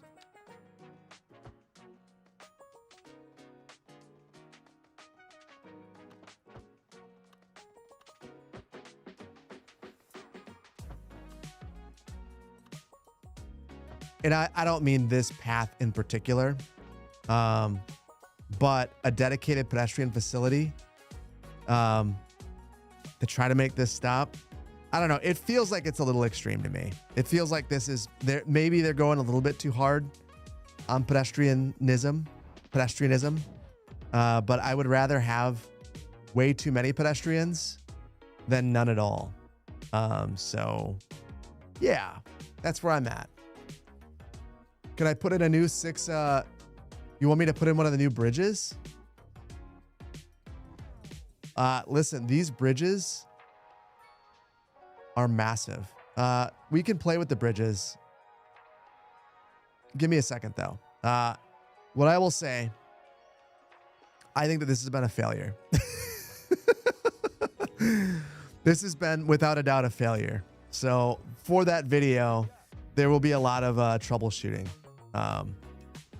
It looks like maybe it's a little bit less pedestrian activity, but it's still a lot. And no one cares to use this other one that I added. How's the tourism bug? It's still there.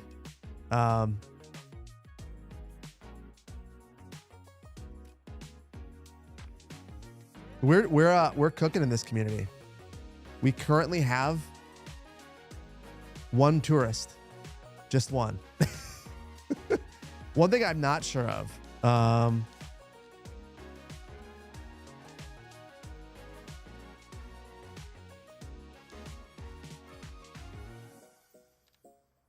Where are my hotels?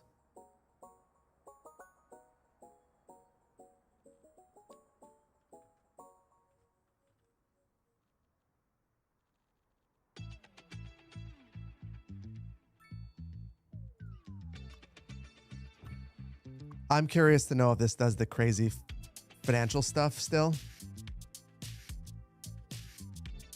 My guess is yes. I don't think that they've addressed this at all. Thankfully, it looks like this hotel is actually no one's renting a room, but it's actually taking food and processing it. It's a real weird way of doing it, but basically the hotel takes in food and processes it into lodging, and then it sells the lodging to people. So it looks like it's at least doing that, because in the previous version of the game, you'd see that your hotel has concrete in it. It's like, what are you doing with your concrete? Like, why are you doing that? But yeah, there's one room rented. It's making all of the money. You know, like, so it's still bugged. Hotels are still bugged for sure. It's not tanking my commercial demand though, so I guess we got that going for it. Although it never did it until there was a lot of them. So, but yeah, they've at least acknowledged it this time, and hopefully the fix comes sooner rather than later. But yeah, definitely not fixed. Not fixed. A hotel that provides concrete? Listen, that's my favorite kind. I mean, that's to me, that's an infrastructure hotel. Don't you guys go on infrastructure vacations where you just go on a vacation just to check out like bridges and, you know, ports? Because like that's what I'm into. That's what this whole city's about now. It used to be this quaint little town. Now it's just basically a port.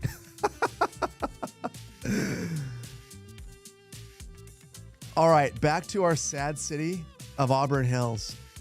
Revo, good to see you, buddy. Good to see you. Are there other kinds of vacation? No, listen. Hobnoblin, you get it. This is the only kind of vacation. It's infrastructure vacations. Hey, it works. There we go. There we go. I feel like I don't remember how to use my stream setup anymore. Move the tram to the front of the hotel. I could have, but now we're gone. Now we're back in this sad little city where we have nothing unlocked, but we're making a decent amount of money. You just book a hotel in front of a steelworks, take photos from the rooftop. Listen, I vacationed in Gary, Indiana this summer. Maybe that's being facetious. It wasn't Gary. I mean, it was Gary, but it wasn't Gary. I was in Michigan City, and one of the views you get in Michigan City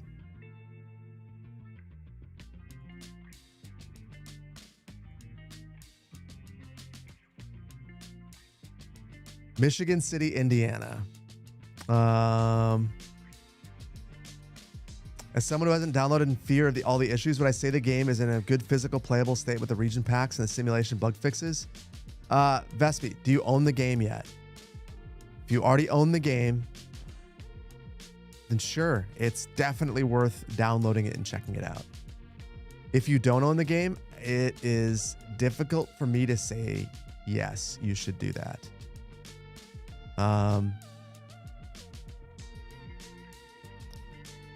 Only because I don't know what your computer's performance is like. If you have a really powerful rig, you're probably gonna have a fine time. The simulation improvements are pretty big. Sorry guys, I gotta show you this. So Michigan City, when we stayed at this place, so my wife got us a place to stay, and we drive in, and this thing just looms over the entire city. It's a coal power plant right on the side because they have a steelworks right there. So I know you can't see it as much as we go through here, but it's just like it dominates the entire city skyline. So whether you're down by the marina or you're like out here at the pier, you just see this thing everywhere. It's kind of wild. Very neat little town though. I enjoyed it. I had some good barbecue. And you want to win want to win the way to my heart. That's it. And then there's the power plant right here. But this is right by Gary. Gary and the Port of Indiana is right here. This is the Port of Indiana. And I actually did look at this one as I was looking for inspiration for my build. And then I just realized that this is way too much. Way too much happening here. But the reason I wanted to look at this is there's actually the reason I was even over here is there's a national park as well. And the Gary Steelworks actually is the reason why there's a national park. They bought a bunch of land around it, didn't develop the coast, and then gave it to the National Park Service, which is pretty darn cool. So anyway, it's totally tangential to not related to anything. You appreciate the honesty. You did not buy it yet. You'd be planning on buying a new computer because you were playing CS1 on your laptop that can't handle CS2. Yeah.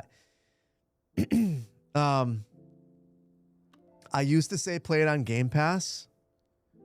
Game Pass is the devil. Do not give your money to Microsoft to support Game Pass. Look at the hardware requirements, and if you don't meet it, then just don't. I don't want to give away. I've given away so much of the video for tomorrow that you guys are going to basically watch it and go, I don't even know why I'm looking at this video. He already talked about most of it on stream, so there's no point. But I will give away one more thing. I address that at the very end. And what I say is,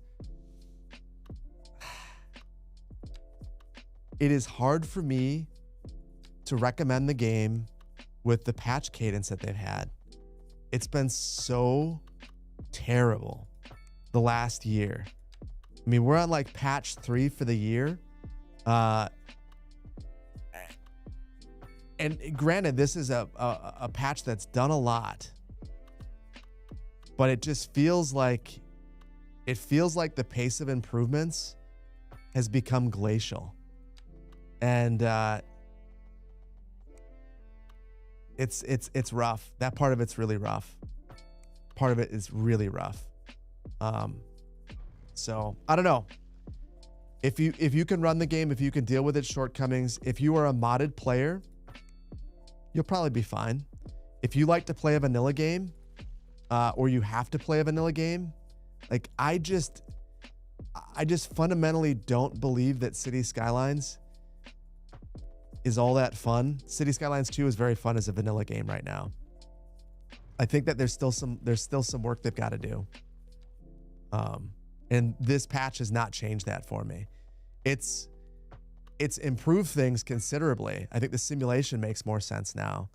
But I still think the vanilla experience isn't great. So you'd have to, for me to recommend it, you'd have to be willing to play with mods and have a computer that's going to run the game well. But for anyone who's done that, like if you talk to like Gary, Gary, I think you're still in here. Like how many hours do you have in the game? QZ, how many hours do you have in the game? Like when the game clicks with you, it's a lot of fun. And I feel like once you start to build a city, it can get like a decent sized city. It can be a lot of fun. And now that there are traffic problems to solve, it can be more fun too. So yeah. And the patch is actually an improvement. Right. That's the other thing. Half of the patches have created issues. So it seems like this one hasn't, but I feel like with half of the patches, we haven't known that they're creating issues until they do. And then it's like, dang.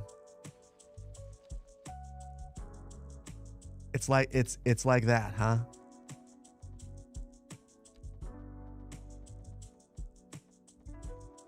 But the things that this game is good at, like the flexibility to just do that, what I just did right there, super cool. Even if it looks a little jank. 1,589 hours. I would say that Skylines 2 has the Gary seal of approval.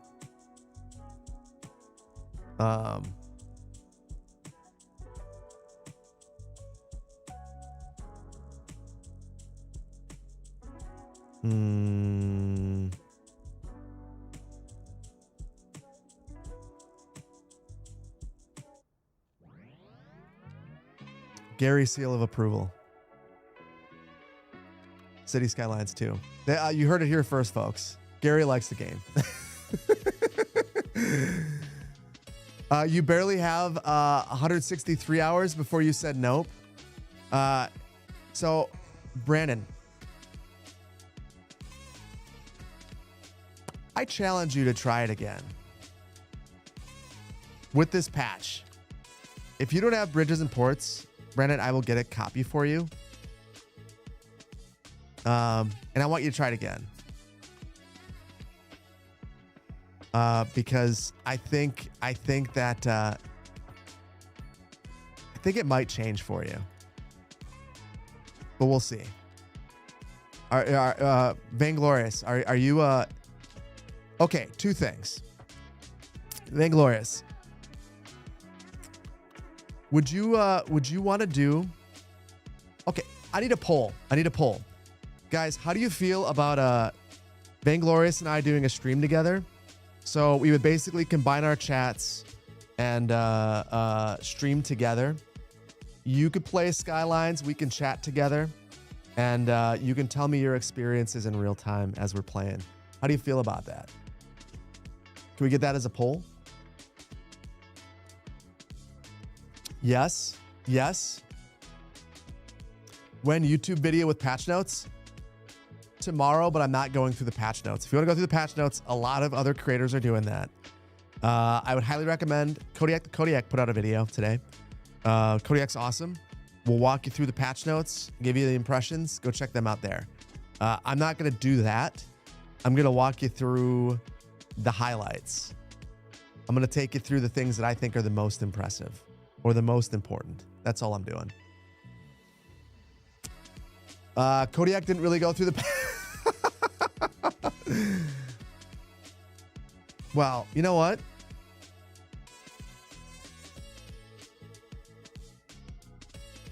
Hold on. I need to yell at Kodiak now from across the lake.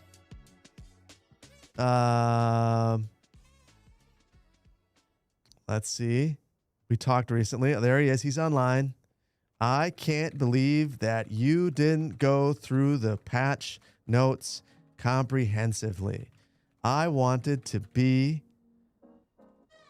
the one that didn't do a good job. Thank you for making me look like an ass on stream. There we go. I recommended your video. I still do. I still recommend that you go and check out Kodiak's video.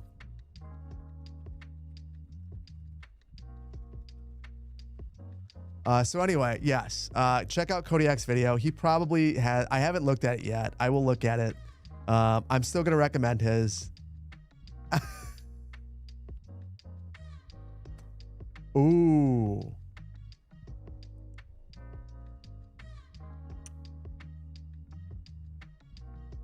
Oh.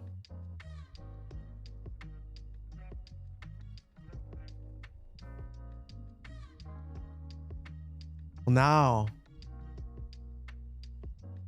Oh. Oh. Oh. Oh.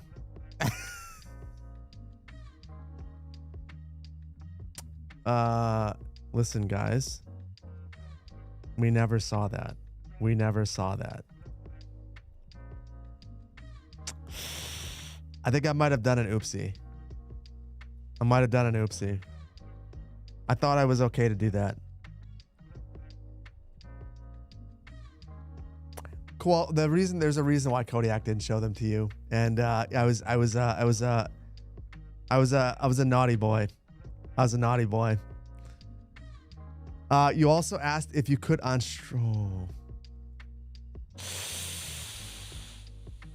Oof. Oof. I don't know if I made a mistake. Thankfully, I think all the folks that would yell at me are asleep. Oh, yeah, it's yeah.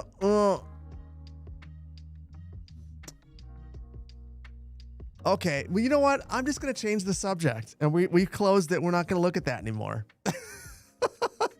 It also means I'm very confused about whether I can even release my video tomorrow. I am very confused now. Sweet. I'll need clarification. I can always see NDA got lost in the mail distribution center. Yeah, that's true.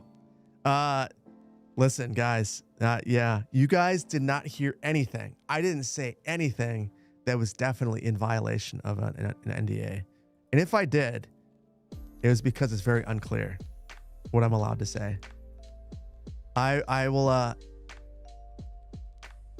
I'm good. I'm fine. It did despawn in the traffic jam. Don't mind me over here, guys. I'm just doing all sorts of naughty things. You saw nothing? Exactly. Blame Kodiak? I'm gonna blame Kodiak for telling me the good word. I blame Kodiak for making me worried. Before Kodiak talked to me, I felt good. Now I feel bad. Now I feel bad. I blame Kodiak. Scrub the VOD. I could, you know what? I could just hide the VOD for a couple of days. So Steam now has their Steam for sale up for Halloween. Are we going to see CPP indicating or playing infection-free zone and planning out a zombie-proof urban zone? Man, if I actually had time, do you realize how many ongoing series I have right now? It's kind of crazy. Like the whole reason, there were so many people who were like, I want you to play Subway Builder. I'm probably going to play Subway Builder maybe tomorrow for a little bit.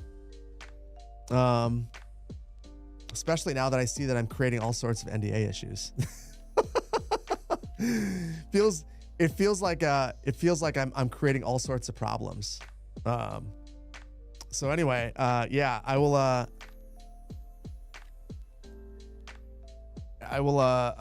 probably play that a little bit tomorrow.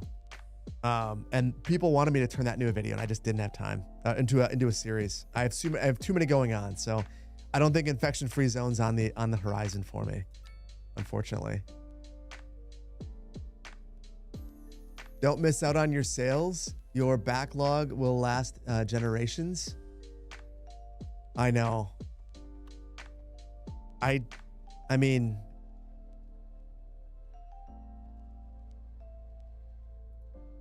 my Steam library is insane. Like there's like, and I know that mine is small relative to other people's, but there's so many games in here that I haven't played that I want to, that I just haven't had time.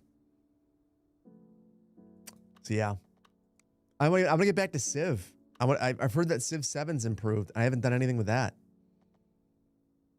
So yeah, lots to do. Lots to do.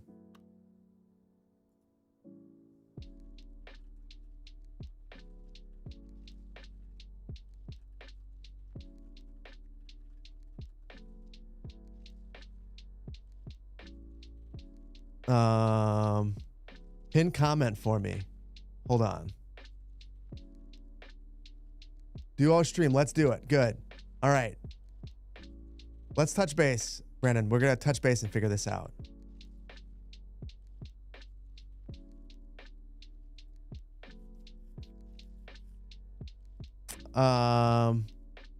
Hey guys, I'm going to sit here for a second. I want to figure one thing out. I can't tell you what I'm doing. Because if I were to tell you, we'd have all sorts of problems.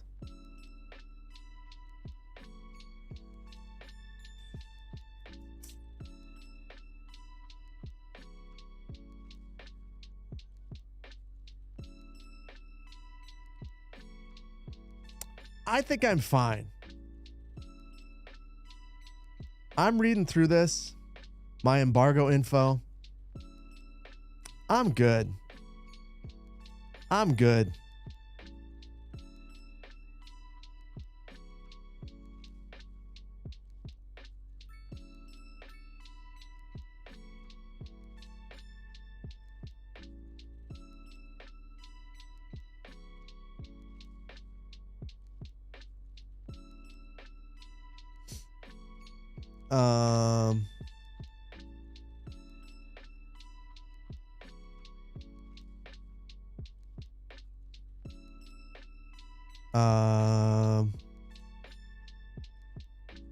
Okay.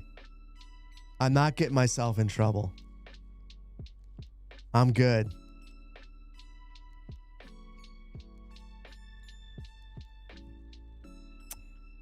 Listen.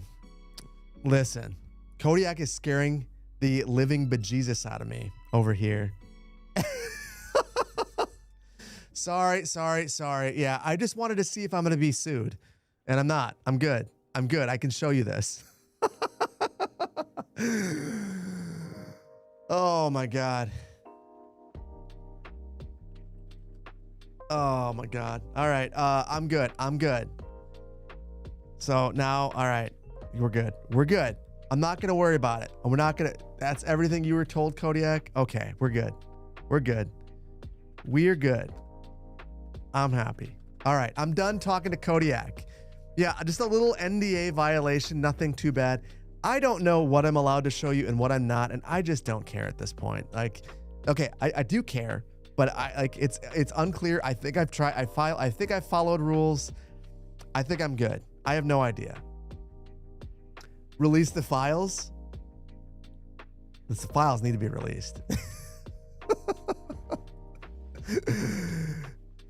But yes, I have released the other files. For better or for worse, and we'll see if I get yelled at.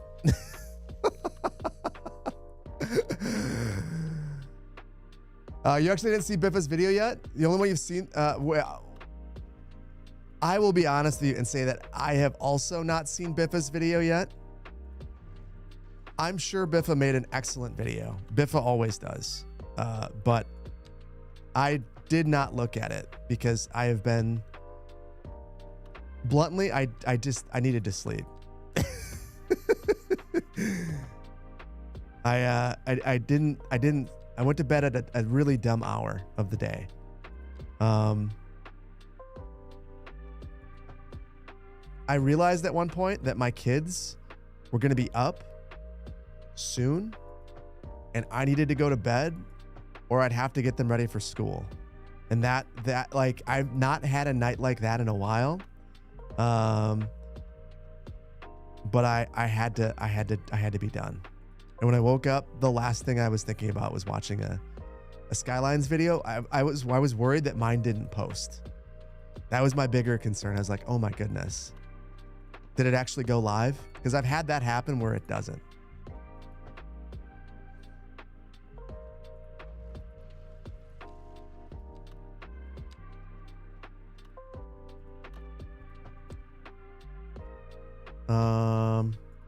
Just getting a little one-way action here.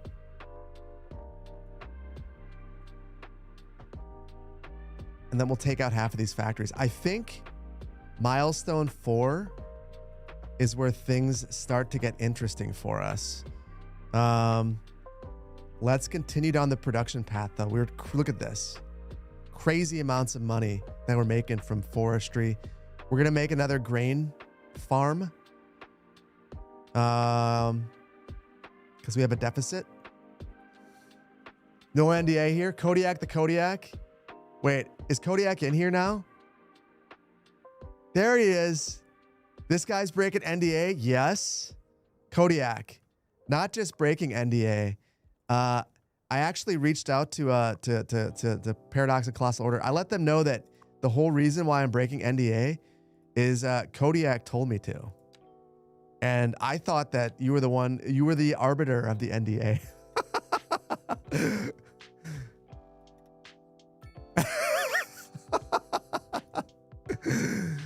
So yeah, basically, I just blame anytime I have a problem, I basically look to someone who lives in a state around me and I just blame them.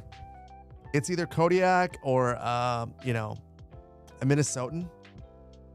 I had some intense discussions with Minnesotans at TwitchCon over drinks, and how rude Packer fans are, which I didn't know we were, but we are. So yes, Biffa makes really good videos. Both me and Biffa do. Biffa's awesome. I love Biffa. Absolutely love Biffa. Biffa has been very helpful for me on my journey as a creator. And anytime I hear anyone say anything negatively about Biffa, I get upset because he's one of the OGs and definitely an inspiration for many creators. Without Biffa, there is no CPP, for sure. And without the help, I mean, so I don't want to divulge too much of the kind of conversations that I have, like out of just like respect. But I will say the sorts of things that Biffa has been very helpful with. Just like the creator stuff, like being a creator and like taking brand deals, he's like helped with that and like understanding how they work. He's helped with like thumbnail theory and just like being he's just been someone who is willing to share his considerable knowledge about how being a creator actually works and being and been a very positive member of the creator community. So I love Biffa. I will always have a great deal of admiration and love for Biffa because of the way that he works with other creators. And like, he doesn't look at us as like, there are some creators who will just look at you and go, you are someone that I can like, you're your competition. You're someone that I can like crib ideas from and like, just like not be not have a positive relationship with. Biffa is not that. Biffa is super positive and super helpful and just like a good member of the creator community. So love Biffa. Not a dig at any other creator, but he is the city's creator you respect the most due to his professionalism. Yes. Yeah. Consummate professional. And I see the way you feel about me, Kodiak. I kid. You love the idea of thumbnail theory? Thumbnail and so between the thumbnails, so what I have taken from Biffa, that in our conversations, Biffa has a very recognizable font and color scheme, and the moment that you see Biffa's thumbnail, you know it's his. And he's experimented with that over time. I don't know what font he uses, but every time I see that font, I immediately think, oh, that's a Biffa video. And even the way that he designs his thumbnails, it's very, very, very recognizable. A couple of other creators are like that as well. Like Imperator released his first Skylines video in a while today, which I'm sure is a banger. Imperator's just like the most talented Skylines creator out of all of them, bar none. Same thing. you immediately know that it's imperator because of the thumbnail. But then the other thing, and the thing that Biffa and I have not agreed upon, and we've agreed to disagree, is numbering videos. And I still don't know where I land on it. I feel like Biffa's probably right. You throw a number on there, and I feel like it can make it. You don't want to jump into video 70 of a series. But if you are watching the series, you want to know that it's number 70. And I feel like YouTube hasn't figured out a way to make that. You want to know that it's in an order, but you also don't want to feel like I can't watch this because I need to watch 70 of something to come up with it. And that's not the way a Skylines video is. You should be able to hop in and get something out of it. I feel like Biffa does a better job at that than I do. Biffa helped you out a ton on your first YouTube channel you made. Such a stand-up guy. And even though that channel, and hold on.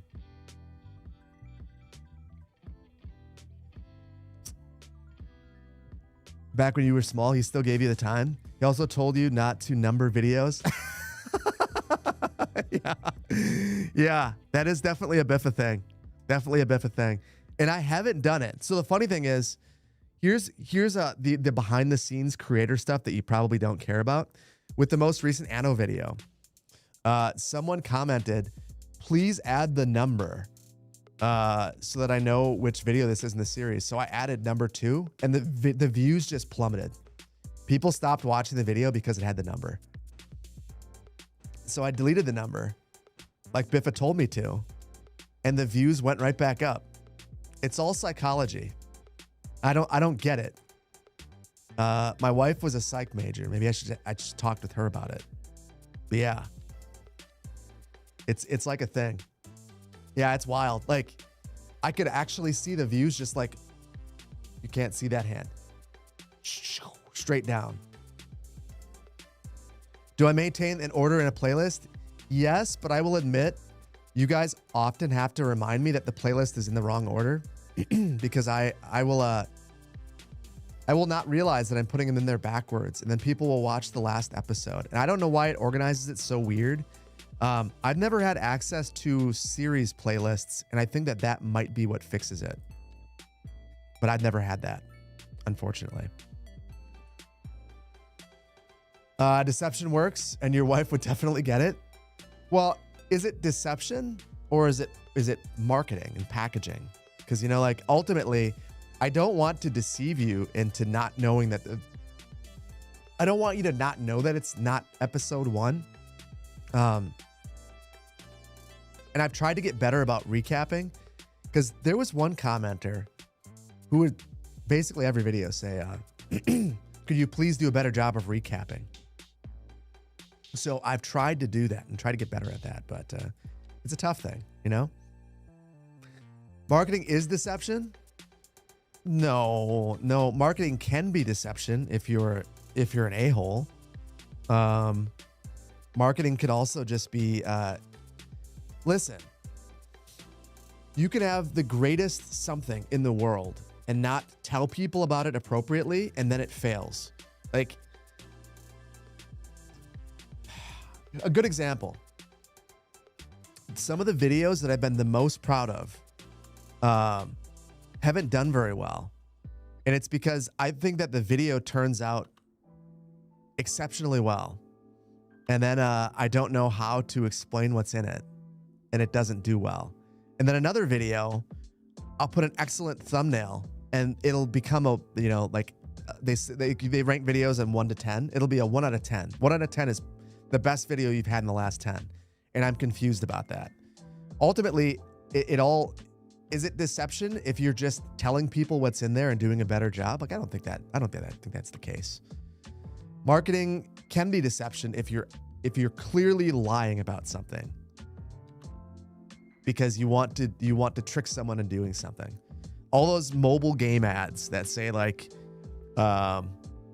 check out this game where there's like a bunch of zombies. You have to get guns and like shoot at the zombies and get bigger guns. Those are all deception. That's bogus marketing. But not all marketing's that. Some marketing's fine.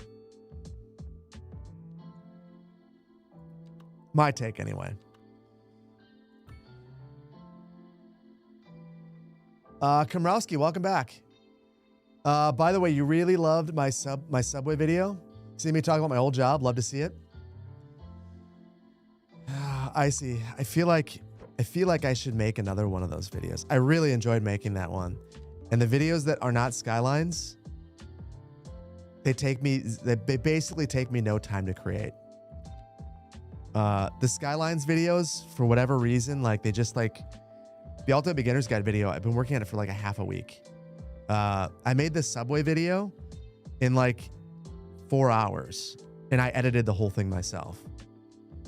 I should probably make more videos like that for that specific reason. It's a nice counterbalance.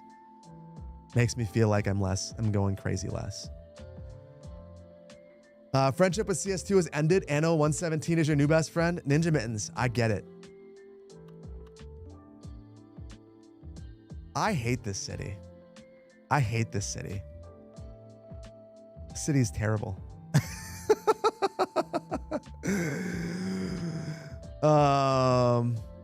We'll make it better, but it sucks. I did it to myself. I did. You enjoy my non-CS2 content also? I appreciate that. I gotta be, so to be totally upfront about the channel, the absolute best that the channel's been doing in the last like 2 years is the last couple of months as I've gone away from City Skylines content. I mean, like in terms of like growth of the channel, sponsor interest, views, the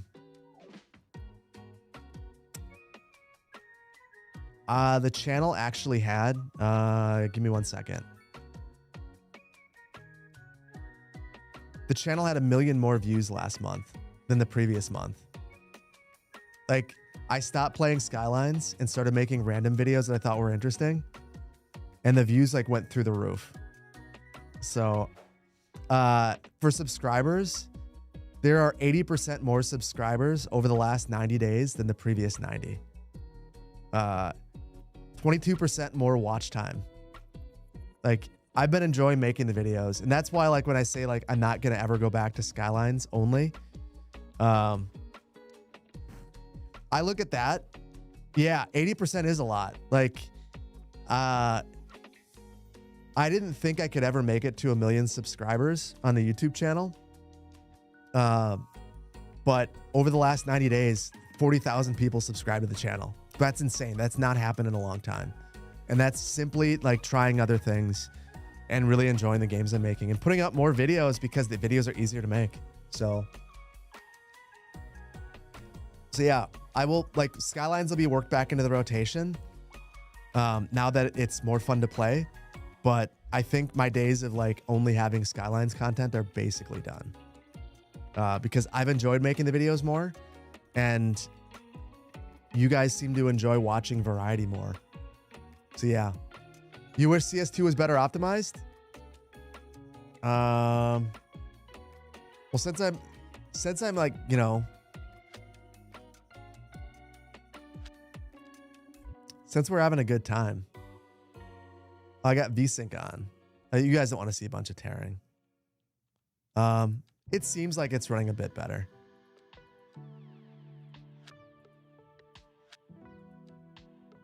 Yeah, we won't put that on. You personally love all the variety on the channel? I appreciate that, Ram. I appreciate that. So YouTube is like a relationship. Sometimes you got to try new things. Yeah.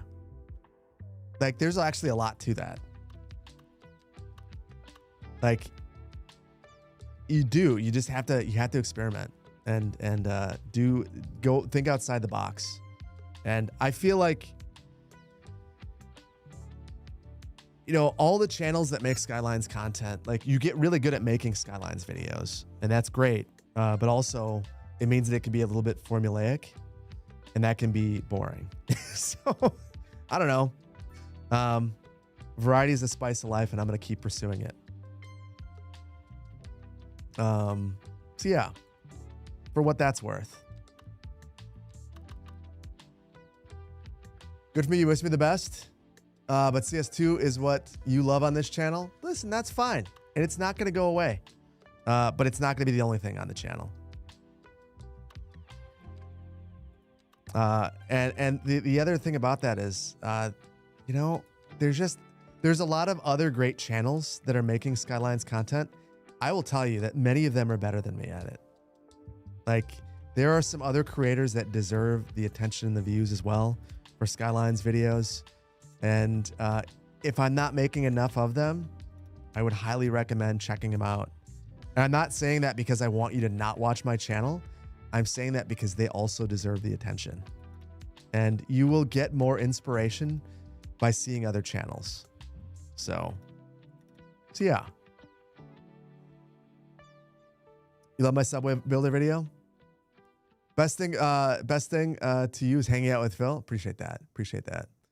You love the storylines alone. So that's one of the reasons why I've had such a tough time recently with the Skylines videos, is the game got in the way of me being able to play the game the way I like to play it. And when that happened, it kind of just like, it killed 100% of my motivation to play the game. Like,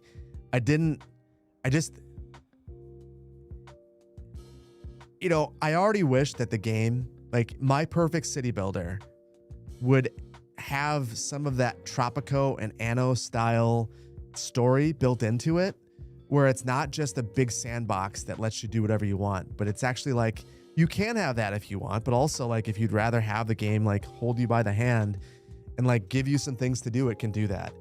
So when I make videos, I'm injecting that into the game, the thing I desire to see in the game, the scenario aspect of it. I'm making it. I am role playing that. And when the game's bugs get in the way of me being able to play the game in the way that I want to play it, I just don't want to play it. Like, so it feels to me right now like we have returned to the game not getting in the way of itself and allowing me to enjoy the game the way I want to. But I have been fooled before. So we will see. The jury's still out. The Sims was better in this regard. Yeah, I mean, I feel like Sim City was much better at that. It's fine. It's just, it's not something that the Skylines franchise has ever been very interested in. You know, like I feel like the scenarios in Skylines 1, which I really liked that they were there, but they weren't very good. Like, let's just call a spade. Like, they were underbaked. And as a result, I don't think people played them very much. And when I asked about scenarios, that was what I heard as well. Like, well, nobody played the scenarios, so we didn't feel like investing more time into them. It's like, okay, got it. Also, they weren't good. So that's why nobody wanted to play them. You think I'm being too optimistic? What am I optimistic about? I feel like I feel like I've been pessimistic as of late, and I'm trying to rediscover my optimism. And honestly, playing a lot of games that aren't bugged has been really eye-opening for me. In a bad way. SimCity is nuts. What's wrong with SimCity? You must have only played 2013. SimCity 4 is straight up a masterpiece. And I will fight anyone who doesn't agree with me. We will bare knuckle box. Bare knuckle, yeah, we'll go right at it. And all the other SimCities are also masterpieces outside of 2013. And I never played Societies. I'm sure that one sucks too. And Build It is terrible. That's not really SimCity. But 3000, 2000, the original, that works of art. Works of art. Excellent games. The fact that SimCity doesn't exist is a tragedy. You wonder how many hours you have in SimCity 2000? I wish I knew. I had SimCity 2000 on I had a PS1. Probably the worst way to experience the game, but it was the way that I could play it. And it's like, for a time, it was the only game that I played. I used to be a big NBA Live fan, and then I got the opportunity to play SimCity, and that was it. Like, took over my life. Nonstop. Sides was definitely... I missed it. Not a good game. You really wanted to love SimCity 2013, but so here's the thing. I've talked to other creators about this and other folks. There were so many good ideas in that game that were just kind of ahead of their time and poorly implemented. The artwork still slaps. The music's still great. The visuals even look good to this day, in my opinion. I think that SimCity 2013 looks like a better game than Skylines. The major problem with it is that the city sizes were too small, and they just poisoned the community perception by having the perpetual DRM. Like, talk about an unforced error. Like, EA adding the perpetual DRM was just unbelievably dumb. Like, unbelievably dumb. But yeah, it is what it is. SimCity walked, respect your elders. There's still, like, there's a charm and a whimsy to SimCity that just does not exist in a city builder right now. I saw it a little bit in the City State Metropolis video. They had a little ticker at the bottom that was doing some SimCity stuff, and it made me feel happy inside.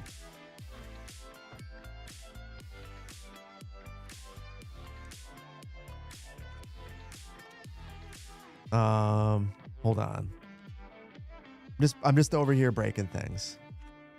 We're good. You hate EA and their DRM? Listen, I don't think there are many people that go, you know what developer I love? Electronic Arts. They're just a quality developer of quality things. Electronic Arts is the devil. And we've all known that for a long time. And I think that they're about to head down an even devilry path. But Maxis was a quality studio that was done dirty by a publisher that was greedy. And now they're just a husk of what they used to be. Just SimCity, or just the Sims. When they used to have two quality franchises that people really, really loved. It sucks. Really, really sucks. Maxis felt truly unique. Yeah. Maxis was for anyone who's too young to remember, like, Maxis in their heyday, like, just their games were special. They had a lot of love in them. And so I will always, if there's any reason I will dislike EA, it's what they did to Maxis. Just terrible.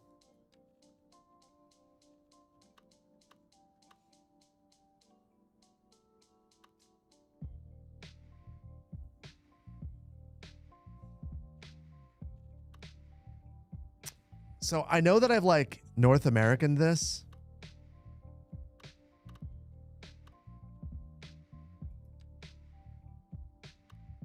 I'm not happy.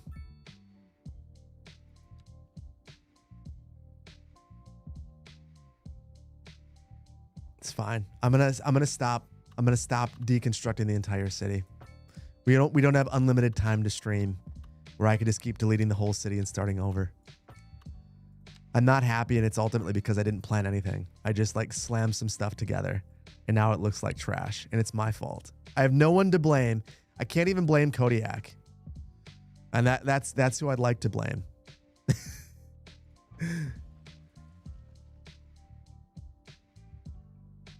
You missed those early Maxis games? You played Sim Tower so much? I never played that. I should go back and revisit some of those. Like, I also never played like Sim Ant or Sim Town. Never had the opportunity.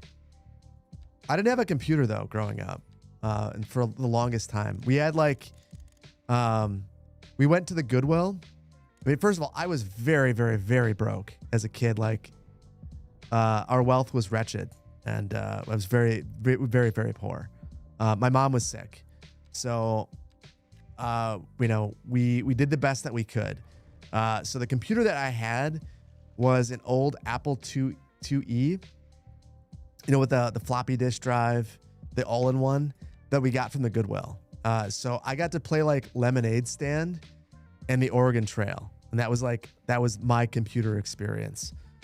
Everything else was like paper routes, earning money to like buy games for my SNES, or like saving up money that I'd get for like birthdays, so I could buy a video game.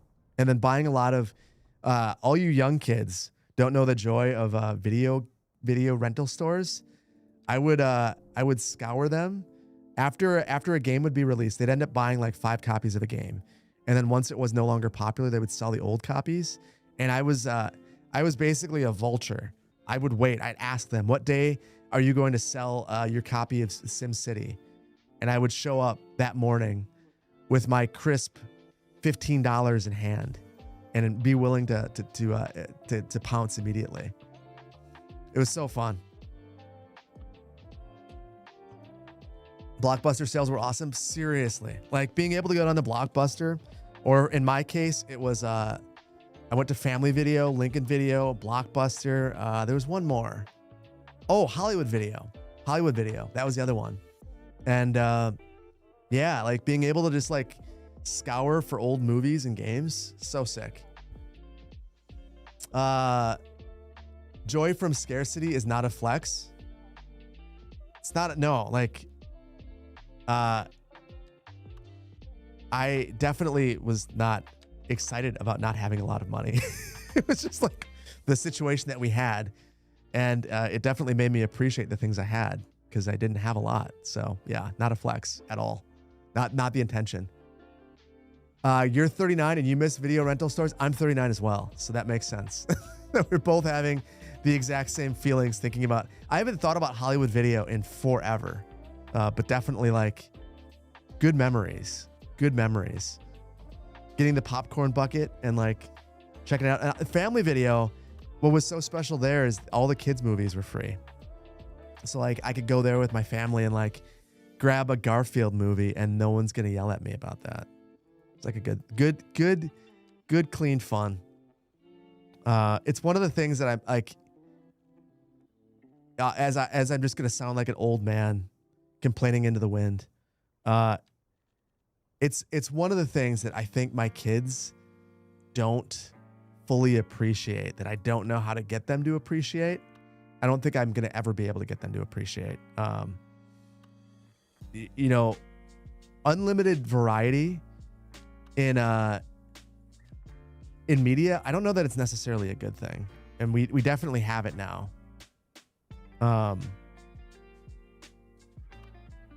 You can watch whatever you want, whenever you want, wherever you want. And I don't know that it's we missed the monoculture that we used to have, in that we'd all watch something and all experience it together. And we also like, I just think that we don't respect it as much, because there's so many options, which is kind of a bummer.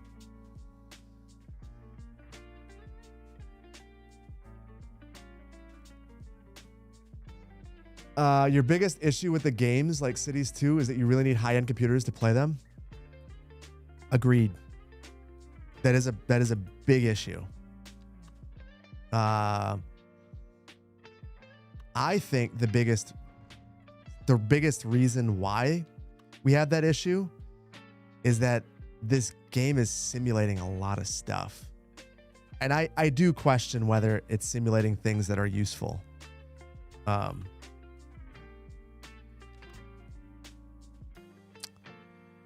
And I think that's super debatable. I'd be curious to know how you guys feel about that. So basically, one of the patch notes talked about how well-being gets impacted by something or another. Like, we're celebrating, or we're simulating that Nancy Copeland has wretched wealth, has a job, walks to the store, is happy, wants to go to the park, is deciding that she's going to walk because she has no money, and this is the exact path that she's going to take. There's just a lot going on under the hood. And to be able to do all of this and to know that Nancy is happy because her life is good, there's a lot of simulation happening. I kind of wonder if simulators have gone in the wrong direction with how much stuff they're simulating. Like, I care to know, like, okay, listen, back out for a second. And I think I've told you guys, I used to create traffic simulation models. So that was one of the first things I did as a planner when I worked for a private firm. So there are two different types of models that you can create.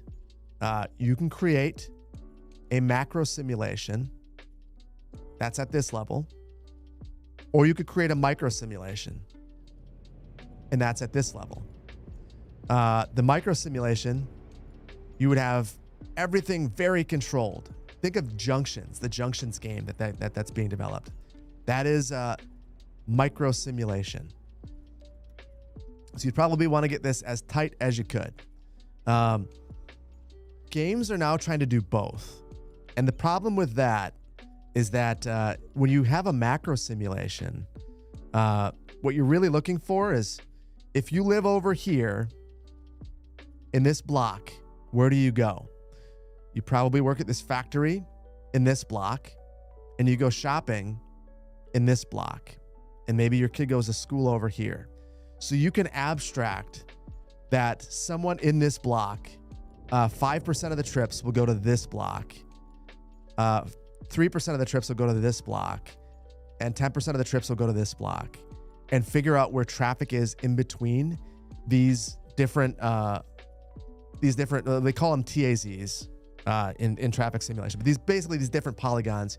You can abstract where the traffic's going to go based on the demand in between these different parcels, based on the land uses there and the trip generation rates associated with those land uses. And when you do that, the simulation is a lot lighter because we don't care that Nancy's unhappy. We don't care that Nancy has X, Y, and Z going on in her life. We don't care that Travis has had 15 divorces and has 17 dogs. All we care about is that you go from this block to this block and traffic occurs right here as a result. With a micro sim, you might care that Travis has 15 dogs because the 15 dogs take 10 extra seconds to cross the street. So that actually has an impact. So I just don't know that matters for a city builder. I just don't know that it actually is important. Maybe I'm wrong. I guess I'd be curious to know how you guys feel about it. Bridges.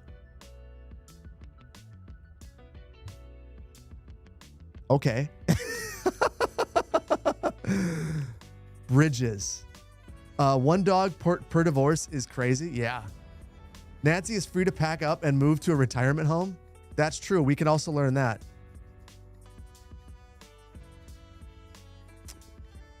Not the 15 dogs. Yeah.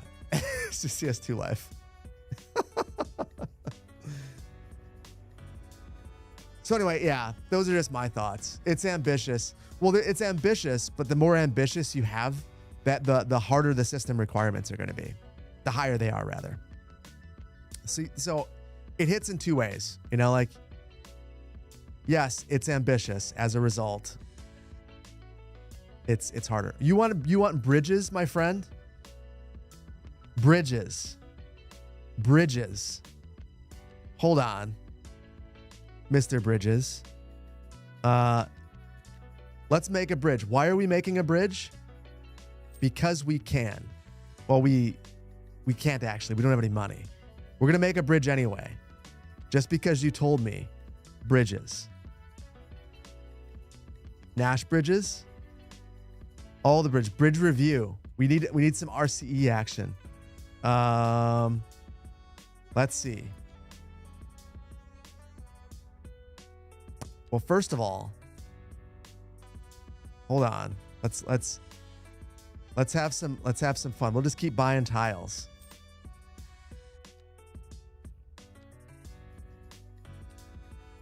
Drawbridge. We got to be 10 meters high. But let me show. Okay.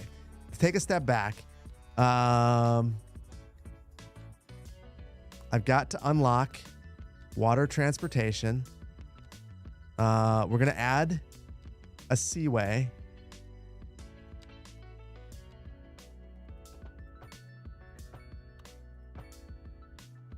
And we are anarchying, so I can come over here, no problem. Boom. So new connection there. We'll connect this one up right here. Oh my goodness, this is costing me money.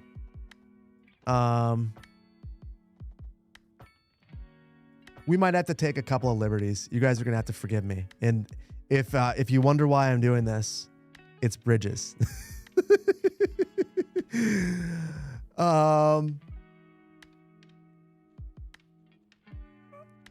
Okay.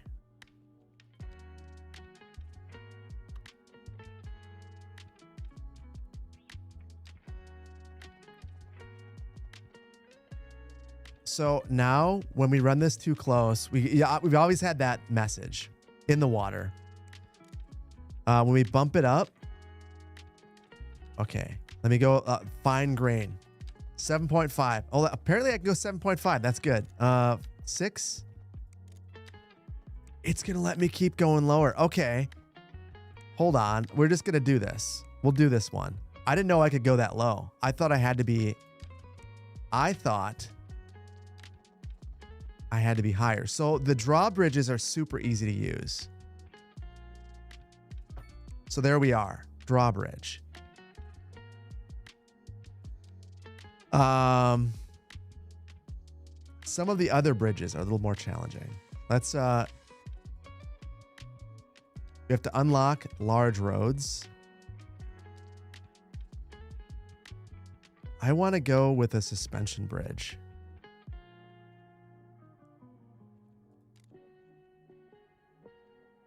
Six lane or the 6 lane one way.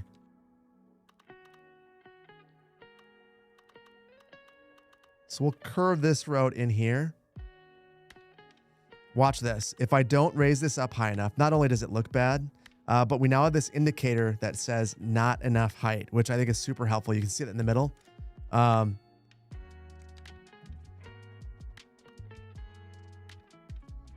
This is interesting. I'm wondering if this is because of the mods, even though I don't have them active. Before I had to be about 50 meters up to make it work. 40 or 50. We'll go with it though. Let's see if we can make this look okay. This is the suspension bridge. And I think it's awesome. I think it's beautiful. Excellent model. Absolutely stunning to look at. Absolutely out of place in this city as well. Heading into this island. Don't worry about that. Pittsburgh type city? Absolutely. Absolutely. Totally possible now that we have all these bridges. The only thing I don't like about these, and I meant to bring this up in the video and I don't think I did. All of these bridges make me think that there was a better way to do this. So we have all these really cool bridges, and they even added bridges for subways and trams. And hold on. Let me show you this one.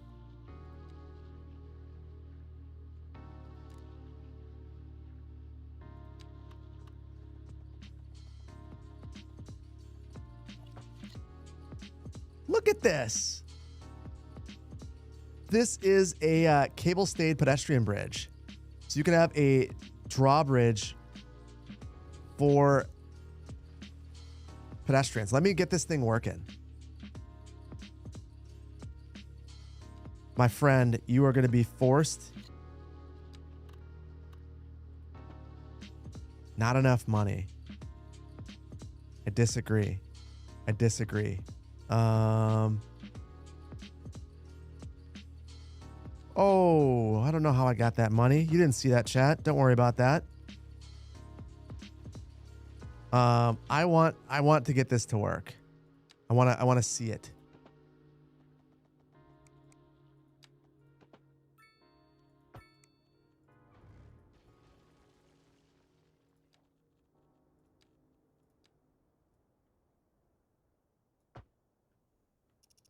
Okay.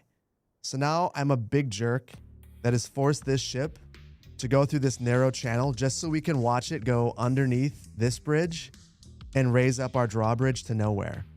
The real bridge to nowhere. So let's do it. And also, bridges. Whoa. I missed something. I missed the donation from the big bridge.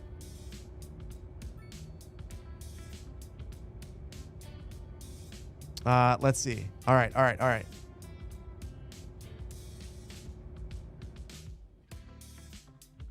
The rail lift bridge is your favorite? Oh.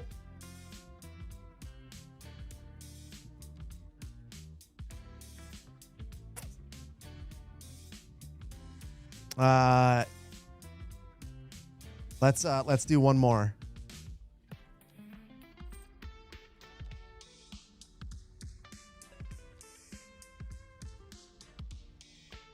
So there's two. There's a two-way train track and a double train track. They're essentially the same. They're just a different color. The main difference is that one is double tracked and the other is not.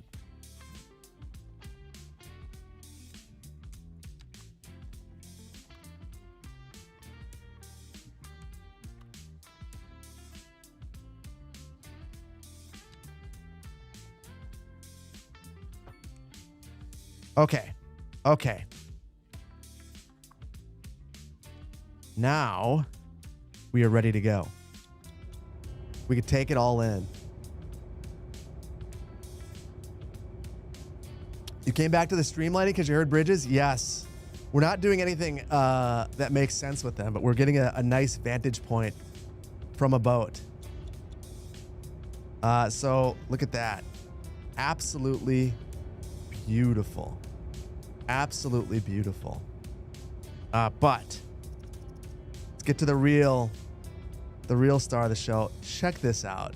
This is so sick. I have so many ideas for Magnolia County. Bridge, go up. Bridge, go up. Oh no. Oh no. Oh no. That was supposed to go up. I don't know why it didn't. But those ones went up. Maybe I didn't give it enough time.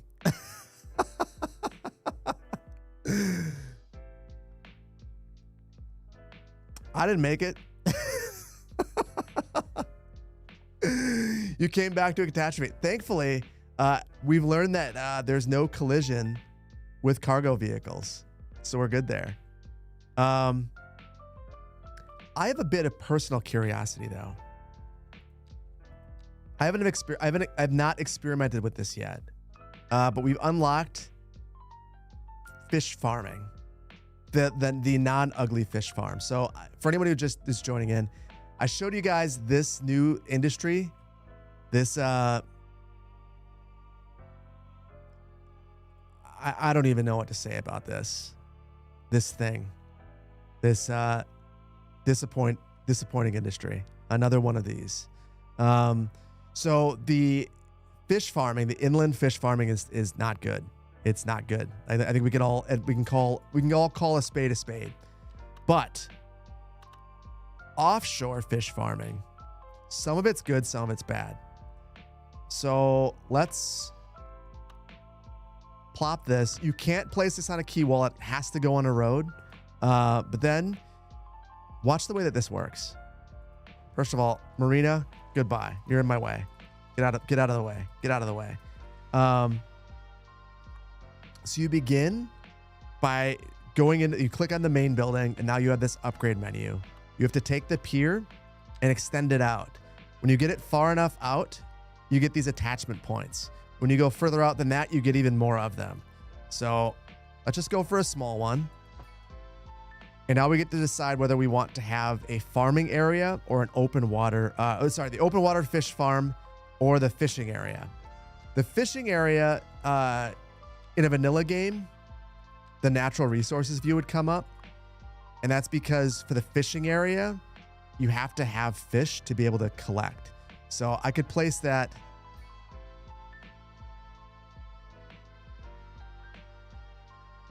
Let's place it over here and try some things. You got to be careful. It's hard to see, but there is that shipping path right there. And the cool thing is all of these paths are the same. So I'll place that out here.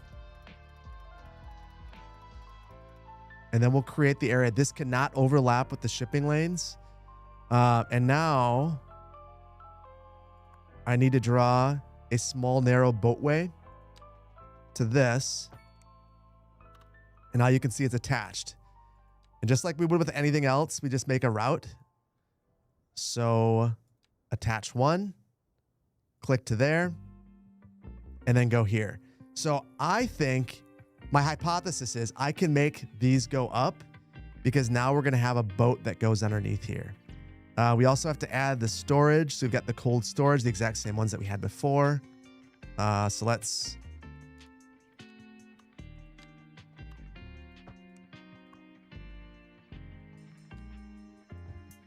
add a couple of those and a random parking. Well, we don't have parking unlocked, but that'd be something that you could do. No waterway connection here to make that go away. Just boom. Good enough. Now I just need the boats to appear. Gonna wait for employees. Let's wait for a second. Let's wait for it.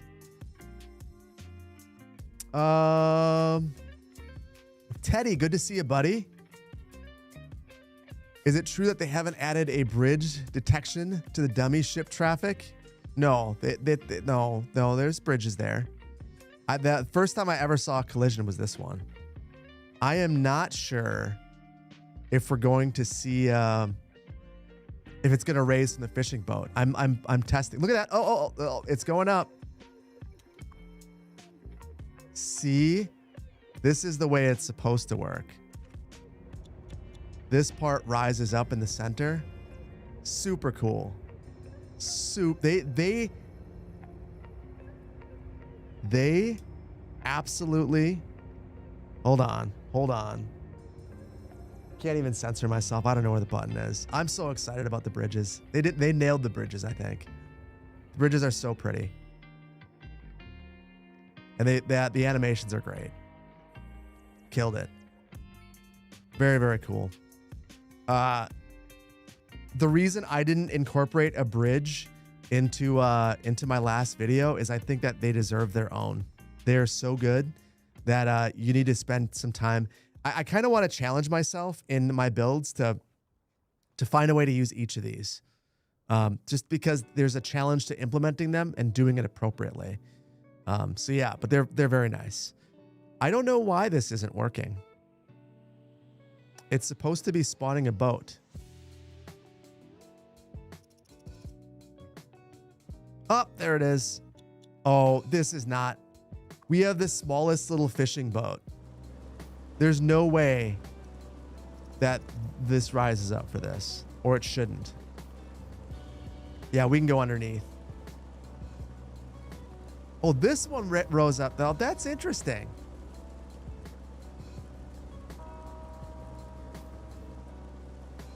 I did not expect that. That's curious. Does it need a depot? No. Although we'll talk about that. We'll talk about that in a second. So this is one of the fishing industries. You can now go ahead and change the model. They gave you 3 boat models. You can select all 3 of them if you want, or just one or the other, or 2. Super cool that you can now like define things a bit more. The capacity. as far as I could tell, is the same. It doesn't, it's just the way that it looks. It doesn't actually change anything. It's just a thing. Not enough clearing height. Wait. Important. I need to know, what did Canuck ask? Can you name the boats?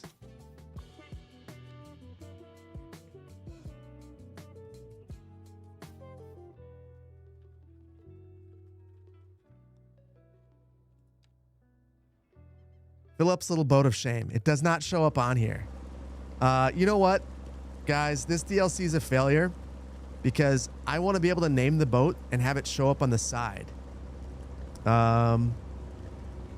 So my recommendation for this DLC is to avoid it because it doesn't have that. So yeah, sorry. Once they add that, then it would be a solid maybe. Maybe it's worth getting.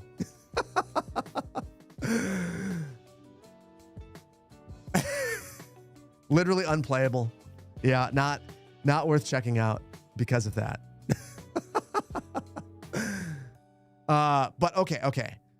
So not all is good with this fishing industry because the open water fish farming, this has a lot of flexibility. Because it's a farm, you don't need to have fertility. And the fertility is really just water depth, so it's a pretty shallow mechanic. Haha. So you could place this anywhere you want. But they are super ugly. Yes. See, you get me on the nerdy side.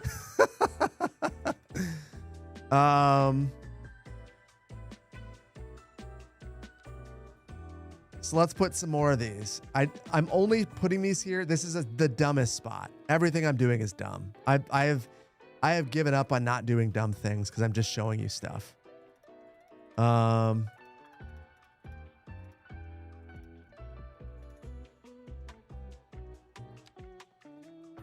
So okay.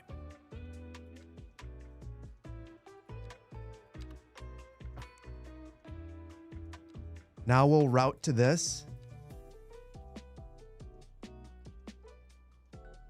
Ooh. I have upset it. That route was not good enough. Failure. Maybe that's better.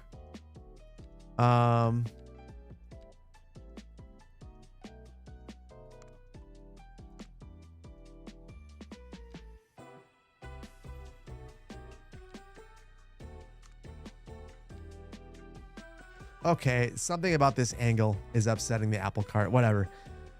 I just wanted to show you how much potential open water fish farming has and how it's not implemented very well right now. So basically, this is just like the inland fish farms where you get all of these like things that spawn, these nets. The nets are awesome. I tried to actually make something like this in Segunda Beach, and I used like paths.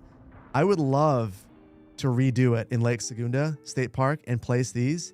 The problem is they randomly spawn in, and this whole area is going to fill in with these things. So I'm probably not going to use the open water fish farming because of the way the mechanic is implemented. Once this fills in with more of these nets, it just kind of looks bad.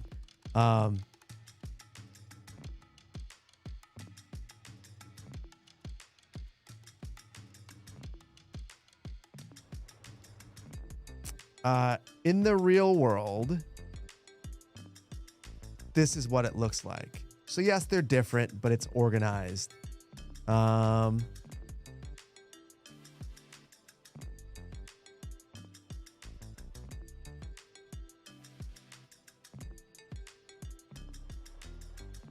finding any great examples. But okay, kind of messy. These end up looking incredibly messy when they fill in. Maybe I'm being a little too critical. I don't know. Hard to say. Looks pretty messy. Yeah, maybe it does. I think it's the differences in sizes that we're going to see that drives me nuts. I just want to be able to place them myself. That's all. I just want to be able to make it messy myself. I just want to control it. I'm a control freak. I will admit that. Not too critical. You 100% agree? Yeah, I just want control.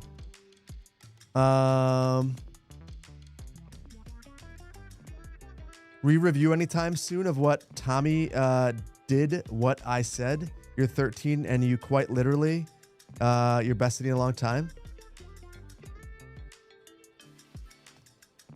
Tommy, what are you asking? Hold on. I can look back at just your history. You're going to spam until I start paying attention to you. That is I'm rewarding bad behavior. Here's the thing, Tommy. I don't know what you're asking me. You just want me to grade your city. Oh.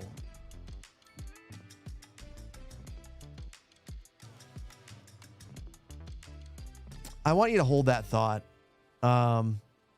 We have to see what modding looks like after. We have to see what modding looks like after everything's released out into the world. I don't know. I mean, I said this earlier. I can't even get Saguna Beach to load. It like instantly crashes. So we'll see. I wouldn't mind bringing that back. I also need to wrap up some of my other series. Like I want to finish. I don't want to workers and resources anymore series. I'm going to finish things. I don't want you guys to know me as the guy who doesn't finish things. So yeah.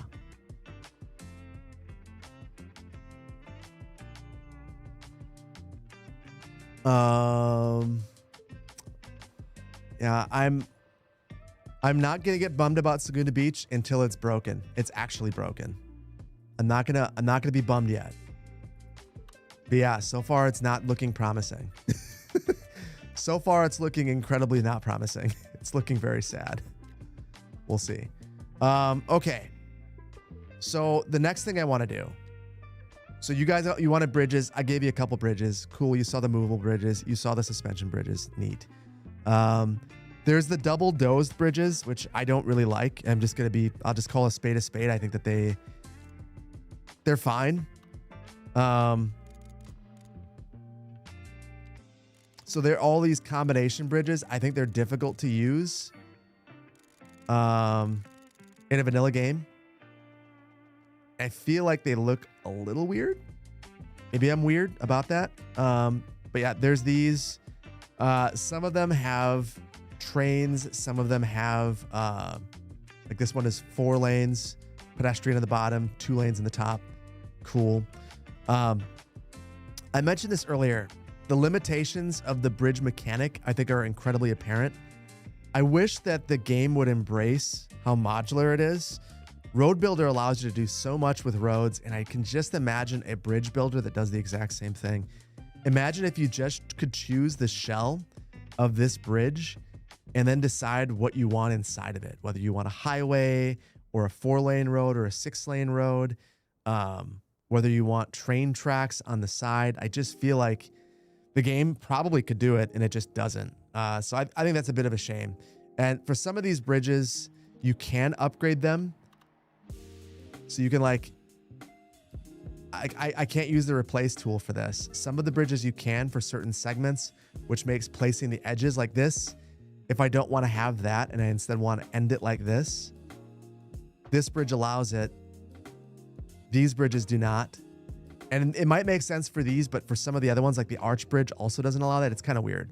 So there's some weird functionality with the bridges. So I guess just know that I think you're going to have to play with them to get them right, but they're going to be worth it because the bridges, they are really cool. They are really cool. TDW saved, yeah, I am glad that TDW has landed where he's landed because just like without Yang Yang and TDW, I think that the game would have been cooked. Like the things that they've done for the game are just like next level. Yang Yang is like still like, my God. The mods, just, it's crazy.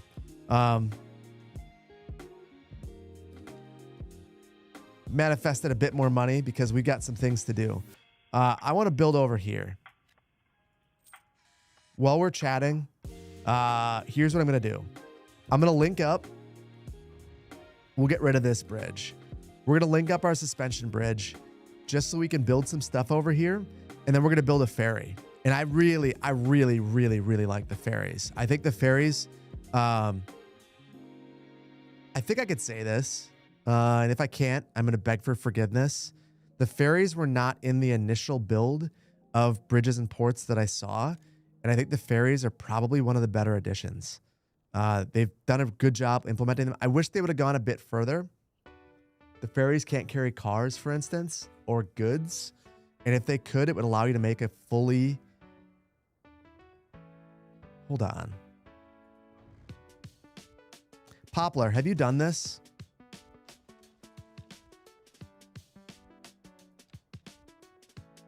Are we going to do something dumb and try to break the Bridges and Ports DLC before it's released? Yes. So, you have tried it? Does it? It doesn't work, does it? Because you can't get cars over there?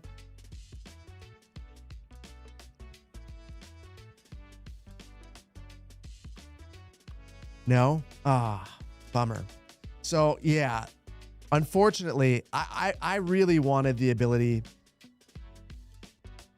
I think in an ideal world, let's just see what it does, just for kicks and giggles. So we've got to have the depot. The depot is expandable. So right now it has 20 vehicles. You can add 10 more. Gets this nice big facility. Obviously, we don't need that, so we'll get rid of that.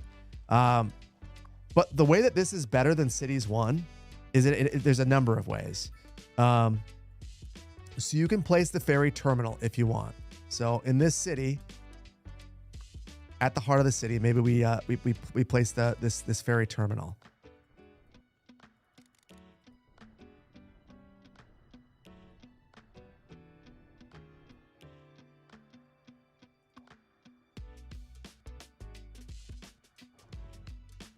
I chose a bad location.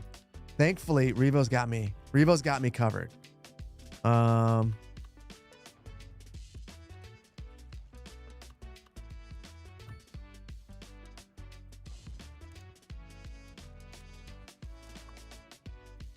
There. Water and waste, all with our French water tower. Good enough for me.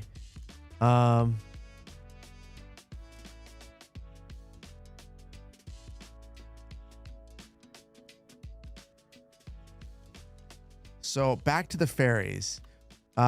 You can place the ferry terminal. And don't mind the poo water. This ferry terminal is actually really nice. So it has this compass right here. Look at this. The textures are just so beautiful. Absolutely stunning asset. I actually haven't seen this at night. I'm a little curious.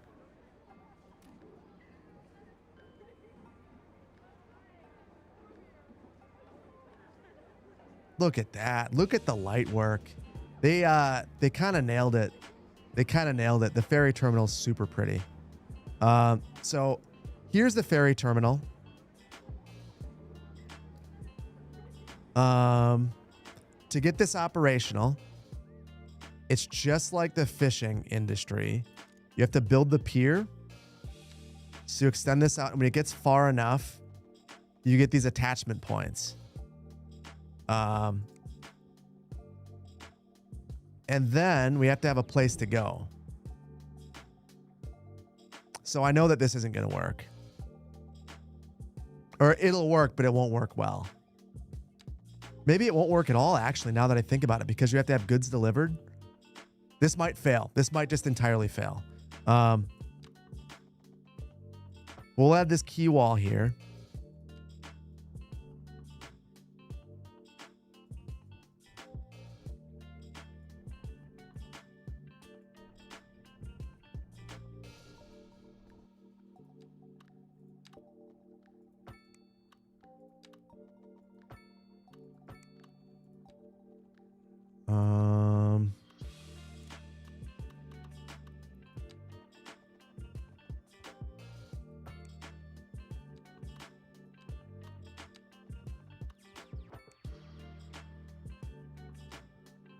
And big demand for everything. So commercial, Netherlands residential. Awesome. Perfect. Just nailed it. Just exactly what was necessary here. So now we can add the ferry to this. So we have a key right here. So we have the key ferry stop. So check this out. There's the key. Add this right to it. And then it hangs off the side. It hangs off the side. Look at that. Just sick. Just sick. So you don't have to place the whole terminal. You could just add this. You could skip the terminal altogether. All I got to do is connect this into my main ship line here. Connect that in and connect this in. And now, boom. So this will be operational. There we go. Let's see.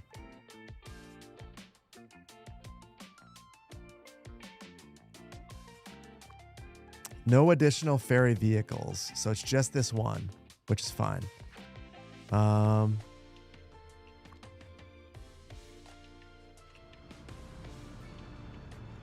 then it just comes up right here. Pops over to the side. Picks people up. And it will head back over to the other one. Super cool. Super, super, super cool.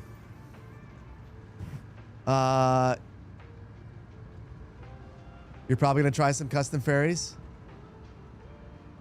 Yeah, I have a feeling that people are going to use these all over the place. And look at that. It even raises up the bridge. Bops over here. People are already trying to use it. That's awesome. That's awesome.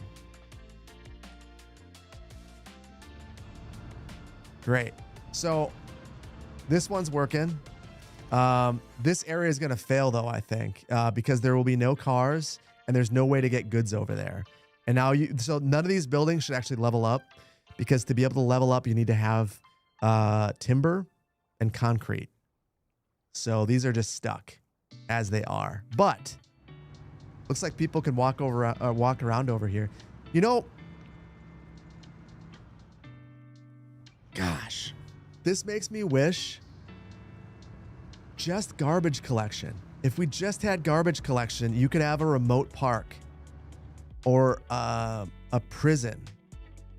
Alcatraz, if you could bring over just food or whatever the prison needs.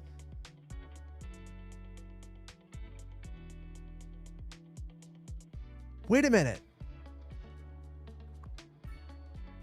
Poplar. Poplar. What is this doing over here?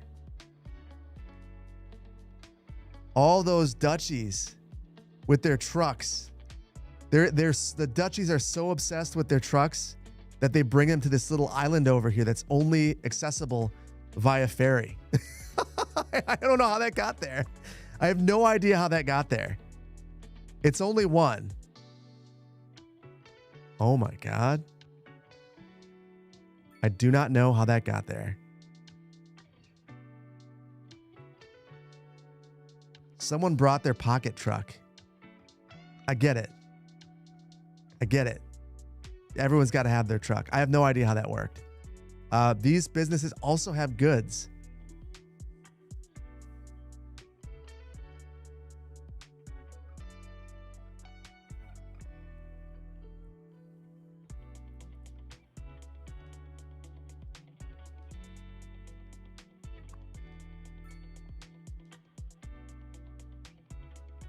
I'm very confused.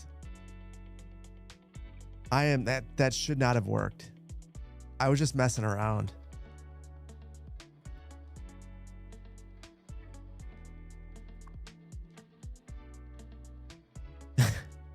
Everyone's coming to buy furniture on this little island with their dog. And then you can carry your IKEA home on the ferry. Okay. Well, I don't know what to make of this, guys, at all. But apparently the ferries are working just fine. And there are lots of people doing things, so that's cool. Can I maybe do a vehicle terminal on the road leading to it to access the service and delivery vehicles only? How would I limit it to just service vehicles? So my fear is that the moment I add a road, because we don't have any dedicated, even we have all of these different port roads. Like, I think maybe this would be the closest. Okay, friend, I'm gonna bite. I don't know what vehicles can actually operate on here. I've never experimented with this. I'm sure that this is exactly what Paradox thought I would be doing. They're like, you can have early access to the game. Embargo ends today. What am I doing? I'm not actually making a city. I'm trying to exploit the game. My bad. Definitely not what I'm supposed to be doing. But we're having a good time. There we go. So who can use this road? This is the port road. These are concrete. They're very light. I hope they go back to the drawing board on the color. But okay. Oil truck. Leaving. Is anyone else going to drive here out there? Or is it going to just... Oh my God. Did you guys figure out a cheat?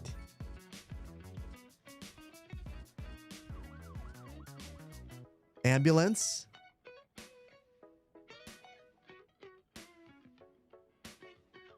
Oh my goodness. Poplar Ponderosa. Do we have a way to hack this? Oh, we don't. Someone took their hatchback in. They wanted to go to the gas station over here that doesn't have pumps. You go in and you buy a jug of petroleum and dump it in. Yeah, no, unfortunately, it's just a regular road. I wish it did limit it to freight vehicles only, but it does not. So yeah. That's so sad.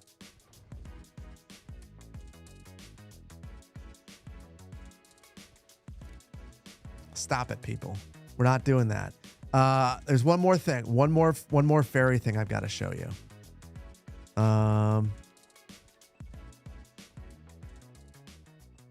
So if we just have a road here, we can go for the shoreline stop. And with the shoreline stop, you can attach it to the side of the road. Same concept as the other one.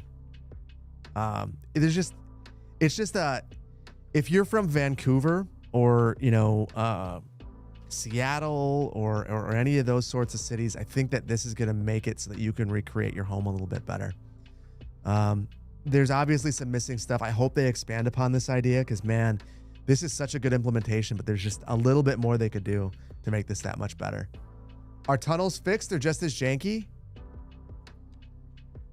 So I made a good tunnel in the video, and I don't know why it was good. I think it's just because I used Poplar's trick. The way that I think you should be able to make a tunnel is I start here where I want it to begin. And then I keep it level.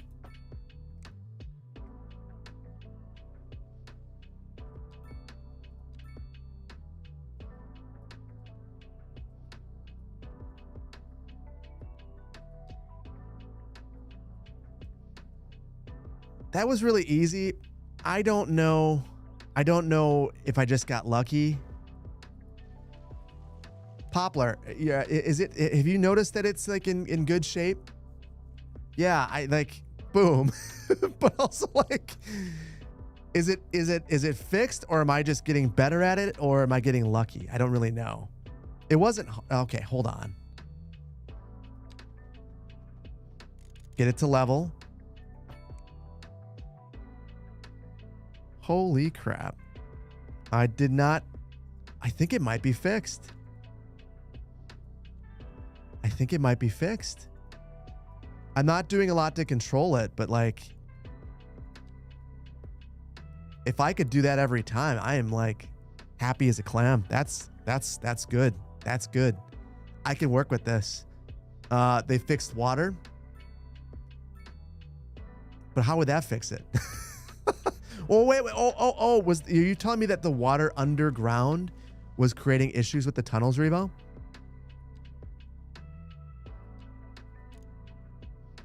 Gosh, now I want to play in Saguna Beach because I want to know if I could have made the thing that I tried to make. Kind of kills me. Yes? Oh. Since the beginning, that was the issue. Okay. Well, it looks like we're good now. So yeah, maybe it's better. The thing that kills me is I wanted to have, basically I wanted to be able to go in like this, go under,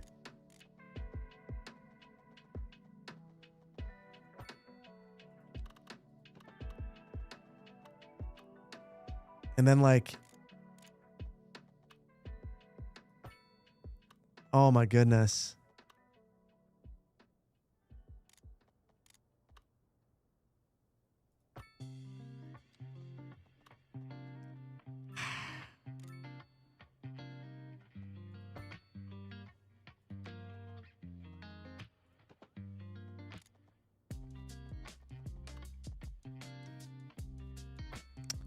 Yes, it works. Dang it.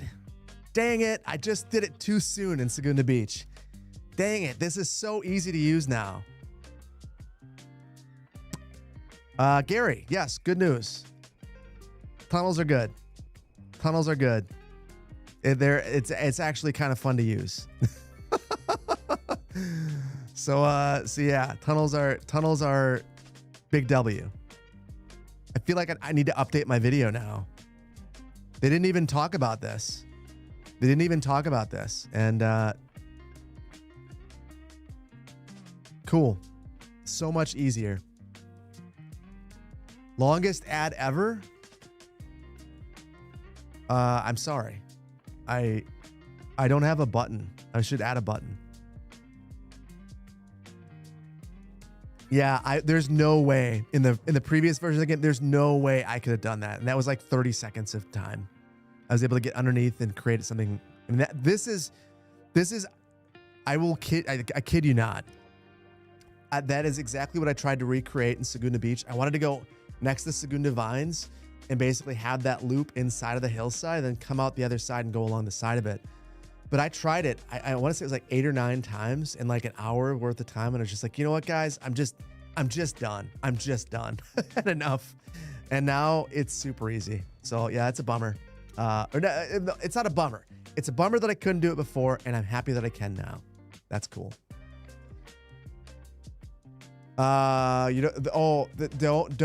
Don't. Okay, the shadow thing, that's a me thing. We should actually test that. I turn off terrain cast shadows.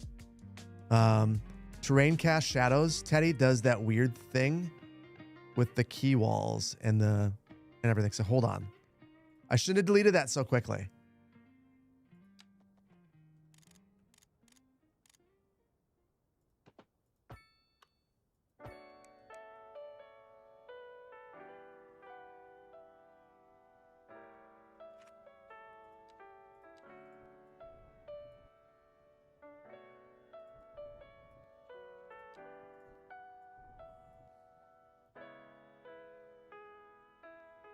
I can't tell if that's better or not. Okay, next test. Hold on. I'm going to make a retaining wall. The retaining walls always look like hot, flaming trash. Yeah, no, they didn't fix that.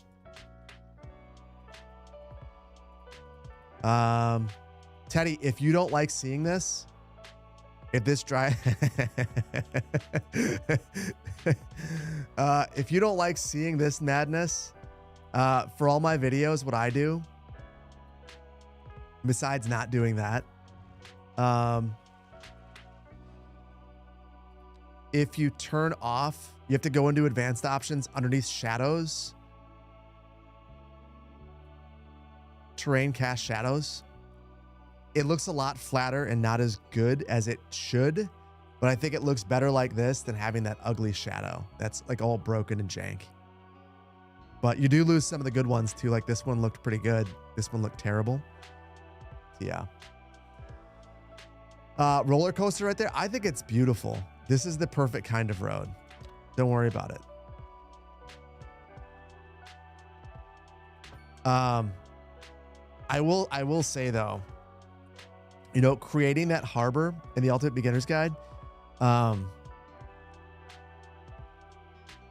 really wish that some of the road options that are built into Anarchy, the ability to do the constant slope. I don't know why this is not in the vanilla game. Constant slope is basically a requirement for doing rails that make sense, and it makes building roads that look good so much easier. I hope at some point that gets added because it's just such a nice quality of life feature. What makes me hopeful about what we just saw with this update is that we're seeing some of the core simulation stuff getting fixed. We're seeing like, okay, there's a crime scene here. I bet you the problem is that I don't have police coverage. Indeed, I have none. So I'll add a police station. You know, like these sorts of small things, it's like you can play it now as a game. Before, like if you were a fan of simulation, I just felt like that there wasn't much for you. There wasn't much for you. The only thing you could do is paint. And I feel like we're getting beyond that a little bit. Granted, some of it, like all these delivery vans, let's follow one. So these are all going to level up homes. So do know that like when you see a lot of traffic in your city, it's temporary until all the buildings reach level 5. But yeah, this is going to go to a home. Once we find the home, I'm going to pause it to show you what happens. It's going here. So this home is currently level 2. To get to level 3, that delivery vehicle needs to get here. I don't know why it's leveling up if they're poor. That seems like a problem. Is this guy? He's going to come here, drop off the materials. Now he doesn't have any materials in his van anymore. And boom, levels up. So that's let's just be honest. That's pretty damn cool. That's pretty cool. I don't think it's fully working correctly though. Like they shouldn't be leveling up if they don't have any money.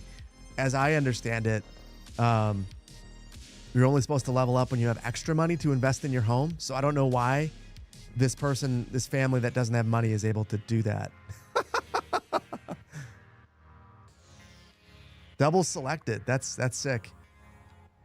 Don't hit that button, guys.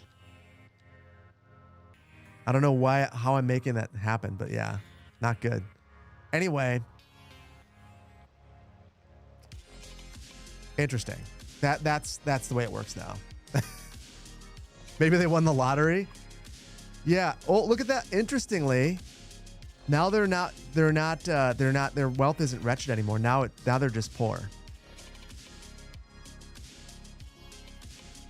Interesting. What can we learn about River Goodman? He's a happy senior that's sleeping. And he was born in 2018. And his adult daughter, I would assume, who works at the high school, lives with him.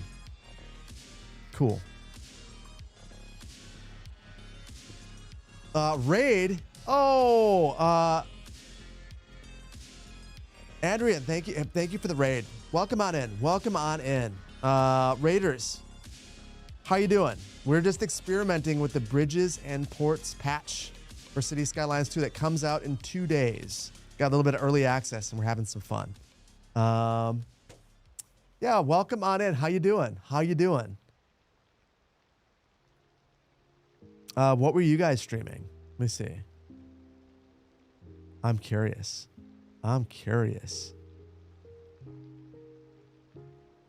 Game still broken, eh? Well, the real question is, what is to the degree of brokenness? It is less broken than it was. It's broken in some ways. One of the biggest ways that I still am not seeing the improvement.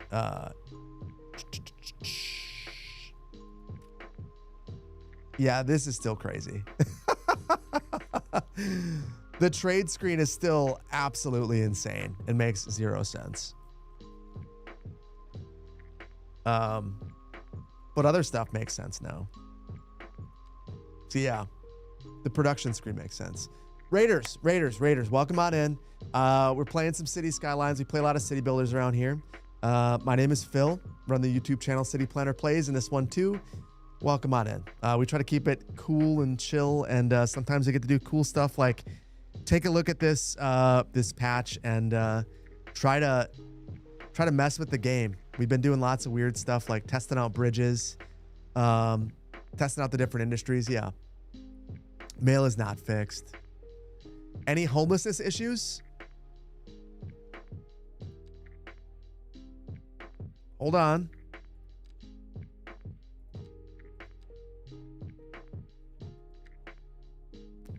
The best place to check that is going to be back in Newport. We'll check it out again. Extended info tips. Build a park and see.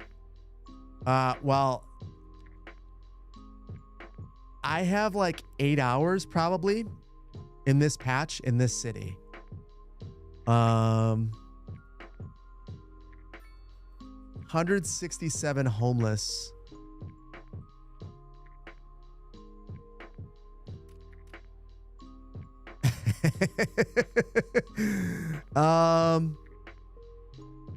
Well, all of the areas in pink have encampments. So yeah. But I mean, at least Rika over here is like getting his exercise in. It's important to stay fit. So we got that going on. But yeah. Although, okay. To be fair though, let's see if we can solve them. If you watch the video, you know that the unemployment rate in this city it's currently 10%. That's not good. Let's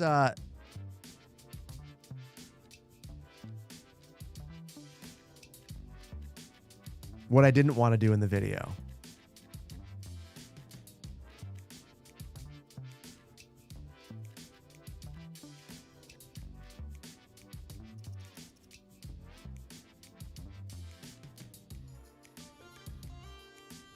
I absolutely didn't want to just spam, but this should make the unemployment rate plummet. 8.5. Let's see how low we can get it to go. While this is going on, I'm going to grab some coffee, guys.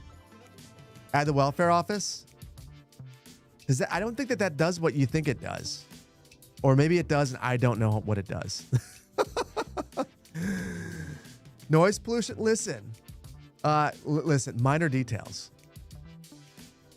Remember, just having homeless people is not a bug. That's true. The bigger question is, can we eliminate some of it?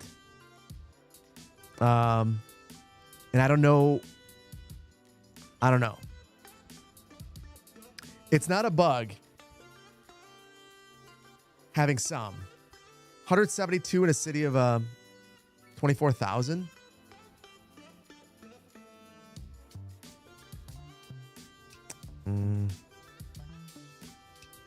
It's less than 1% of the population is homeless. 0.5%. Doesn't seem outrageous. Oh, I'm an idiot. It's right there. My goodness. Doesn't seem like an insane rate. I don't know. Oh, yeah, I guess I don't. I also don't know that I have much in the way of low rent housing. And my goodness, is it hard to find now?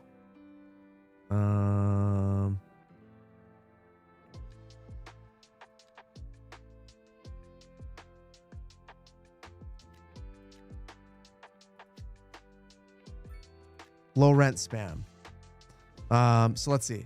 We did the two things that we can do to deal with this. We added employment and we added low rent housing. And a lot of it. As much as it will take. Soaking it all up.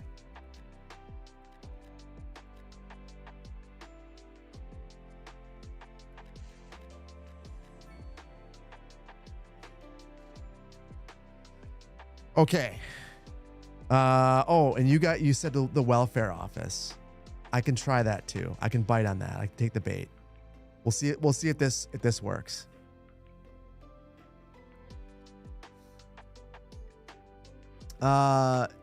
You put the final touch in the intersection. Will give me the save in the shared folder in a few minutes. Okay. You're saying that the poplar. I want to see. I must see this intersection. It's going down. It is. It's not going down a ton. Oh, it is though. We dropped by 0.1%. I don't know. It seems solvable. It seems like we can actually solve it now.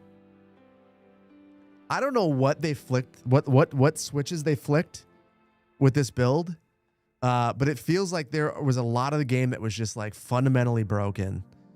And there's still stuff that's fundamentally broken, but I can use logic to fix things now. And that is what I've been missing in this game. So, I mean, was this hard to fix? No. Add more jobs, add low rent housing. And we've been dropping the number of homeless in our city. God, I have so many video ideas now. Like, we can solve homelessness in Paradise Bay. The mayor could make that a signature issue of his. Javier decides that this is the thing he wants to champion. Mayor Madison did that. Interesting way of handling it. Little encampments, but yeah. More low rent. We could, but I want to try one more thing. You guys said welfare office.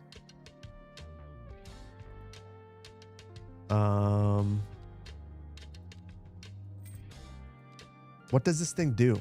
I don't get it. Provides various consultations on health, medical, and welfare. It's just like a social services office. Increases their well-being. I don't know how that helps them though. Like, I get the general idea of what a welfare office should do and what they want it to do, but I just don't get.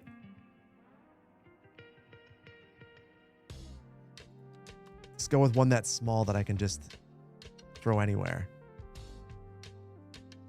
So, okay. Hold on. Let me get the actual overlay that it wants to show me with this. I have no idea what the overlay is. Is it happiness? Yeah. Well, everyone's already happy. Except for the low rent housing.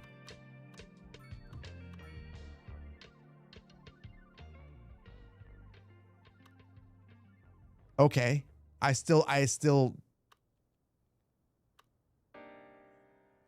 don't understand the point of this building. And I don't understand it. I don't know what it's going to do. Let's see if it's the homeless population is going back up. So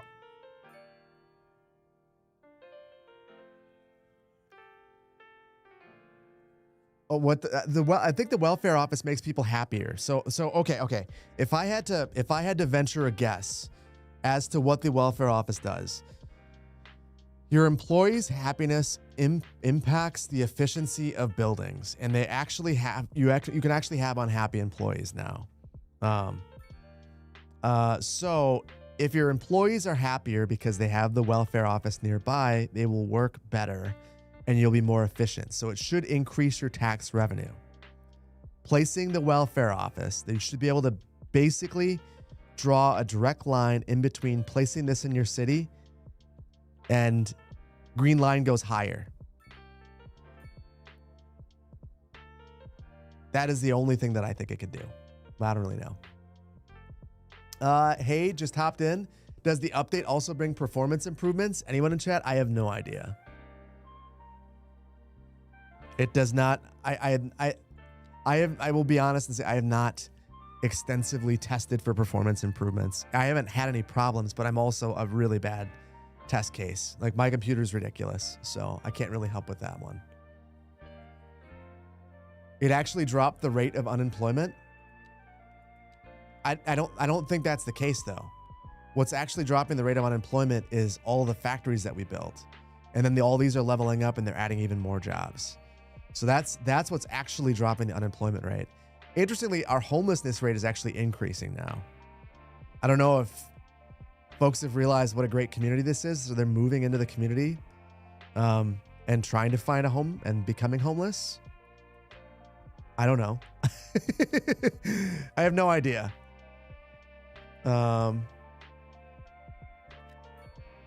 Seems like there's basically unlimited demand for this. More research. It feels solvable. Or honestly, it feels like the treadmill that cities actually deal with. Homelessness sucks. Like there's just hot take. It's hard to solve. And in real cities, it's difficult to figure that out too.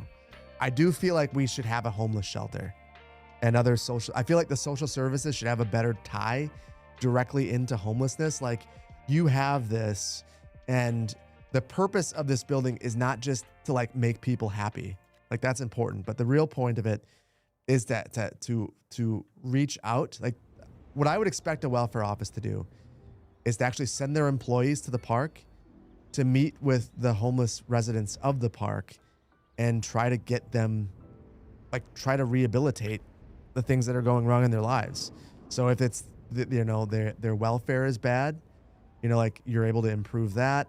If they just need housing, they're able to help them find that, something. But it doesn't seem like it's doing that. So I feel like they haven't fully figured that out. But they also didn't claim to this time around. And it does feel like I'm able to put a dent in it. Like homelessness is not out of control. I got it down to 0.5%. We're down to 131. I just had to really spam a lot of low rent housing. So I guess maybe if you're in your cities, you're experiencing a lot of homelessness, experiment with this, throw in a whole bunch of low rent housing. Homeless shelter would be a great asset. Completely agree, Kraka. Completely agree. Welfare office not helping with homelessness is infuriating. I agree. I don't really get it. I feel like it wasn't well thought out. I've missed a couple of things. Lenny, thank you for the biddies 32 minutes ago. I apologize. Redker, thank you for the prime. Notorious, thank you for the prime. Corvix, thank you for the prime. Sora, thank you for the prime. Don Waldy, thank you for 21 months of tier 1. Phil Ultimo. Peace Solus, thank you so much for the prime. Newark, thank you for the prime. L-Dub-Dub, thank you for the year of tier 1. Very excited to get your hands on the new ports in a couple of days. Hoping good things are coming for CS2. Happy 1 year. Thank you. Appreciate you. I think if you already are playing CS2, you're going to be very happy with the patch. You're going to be very happy. I think that it makes the game a lot more fun. Like, I just made a new problem. That's something else I get to fix.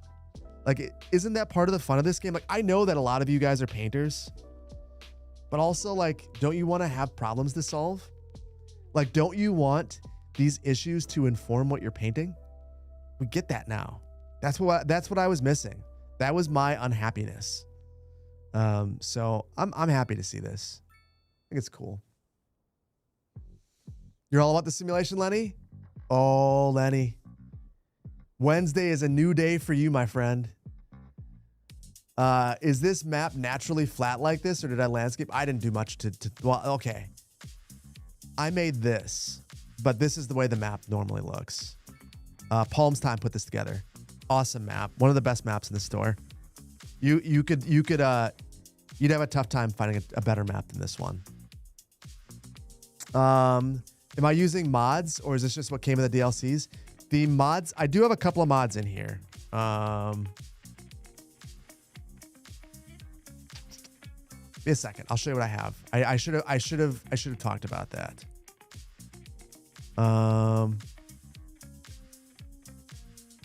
Anarchy, better bulldozer, move it, recolor, toggleable overlays, zoning color changer. That's what I have. Mostly because I didn't want to go crazy today during the stream. The flashy, in particular, the flashing zones drive me crazy. But yeah, a couple mods, haven't been using them very much. All this other stuff, this is all like vanilla stuff now. So you can see the city's just utterly broken. We've just destroyed it. Yeah, Samui Island. Amazing map. One of the best. Phenomenal map. Also, if you watched what is it? Gosh. Black Lotus. This is where it was. White Lotus. White Lotus. This is where it was. Not Black Lotus. White Lotus. Samui Island. Is there a region pack with this update? No. No region pack with this update. What you get is basically all of this stuff. All the port stuff. You get another zoning category. You get a bunch of parks that I did not show you yet. And I'd be curious to know how Poplar feels about these. I'm going to be honest. I love a lot about this DLC. I don't think it's an S tier DLC or maybe even an A tier, but it's a solid B tier DLC. In my opinion. But some of this stuff, dislike.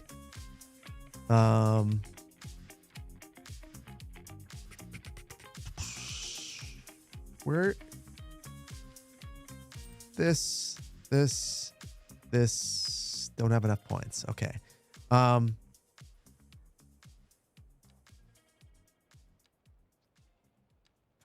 So it comes with all of these parks. Some of these are great, and some of them are just super weird. You know what? I'll just plop them all. You can see the joy that is these parks.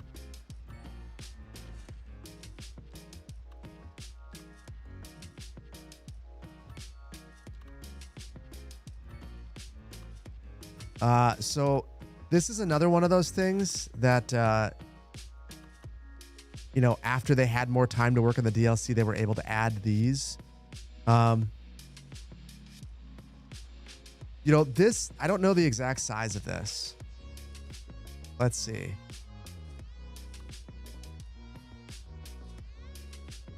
Four, 5, 6, 7, 8, 9, 10. 10 units wide by 2, 3, 4, 5, 6, 7, 8, 9, 8. 10 by 8 maybe. So all these parks are like 10 by 8 or 10 by 6. And they're just weird. Like, it's got a bouncy castle surrounded by like a whole bunch of paths. So the bouncy castle is like a 2 by 2, and then the paths are all over the place. And then you get this beautiful merry-go-round asset surrounded by a bunch of props. And it's just like, it makes it huge. This amazing carousel that I could see using in like I could see using this in a fairgrounds build if it didn't have to be on the road and didn't have a stage and like a Phase Shack bookstore attached to it. Then it has like a couple of restaurants that again have a lot of propping around it and like a bunch of paths. Then there's this haunted house, which cool timing for it. Looks a lot like the one that's in Cities 1. Cool asset. Dig this one. And then probably the two that I like the most are these two Ferris wheels. I could see using these in basically any build. And I don't mind that these have all the propping because it kind of looks like it's a fairground. And if you'd missed out on the pre-order bonus, you don't have a Ferris wheel, and now you have them. And honestly, these are probably more useful for most people because the eye is like, I don't think, I don't have it. Hold on. Don't have it unlocked. Just called a Ferris wheel. In comparison, from a size standpoint, like way more usable. But the thing I don't like is that they have all of this stuff around it. At some point, I just kind of hope that they go back to the drawing board on the way that they're doing the parks, because I feel like these would have so much utility if I could just grab this. Like, imagine being able to grab this. Whoops. And then like,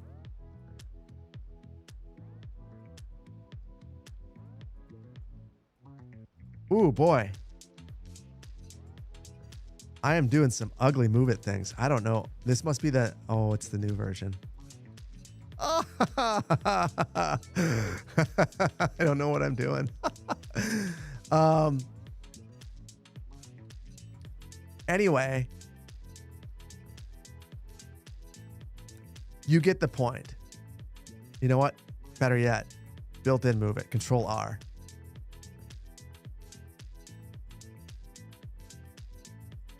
I want to be able to do this sort of thing. I'm breaking the assets with mods.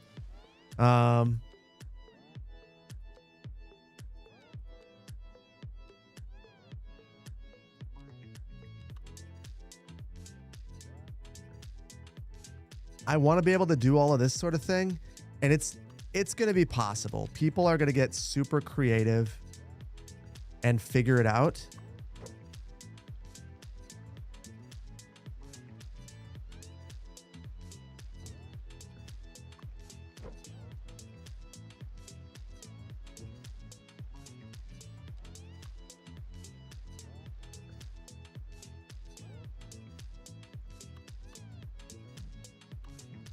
Oh, that is interesting. I can't attach there. Oh, I just assumed. Oh, that changes things for me. Oh, this sucks now. I don't like these assets at all. So I thought that I could attach to these. You can't use them like that. The only way that you could use these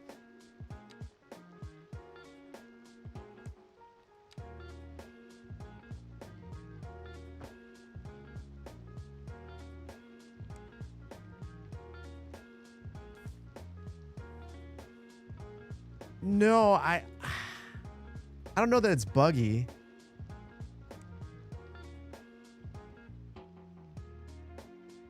I don't know. I don't know what I'm looking at. I also have a couple of mods in here, so like, and these are working. I just don't like the way it works. I think it's a bad design. I've said this for a long time. I think that the fact that parks have to be on roads is a bad design. I feel like having all the paths baked into these assets is a bad design. I feel like it's just they're not going to be as useful. And like seeing stuff like this, I guess I could go like that to make them work. I don't know. It's just not. They're not what I hope that they are. So you'll be able to use them. I just think that they're going to be less useful than they seem. The parks that come with this that you're probably going to like a lot are these ones. You get some lighthouses. You get 4. Little baby one. bigger one, even bigger, and then we get the behemoth.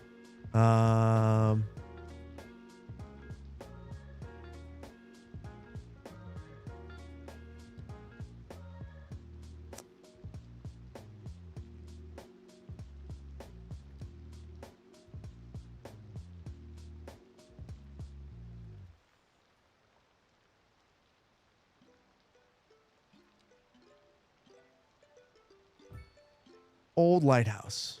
This is $800,000. It's very expensive. These are really nice. The only thing I don't like about these, and I'm guessing that Poplar as a map maker probably feels the exact same way. They got to be on a road. Bummer. Huge bummer.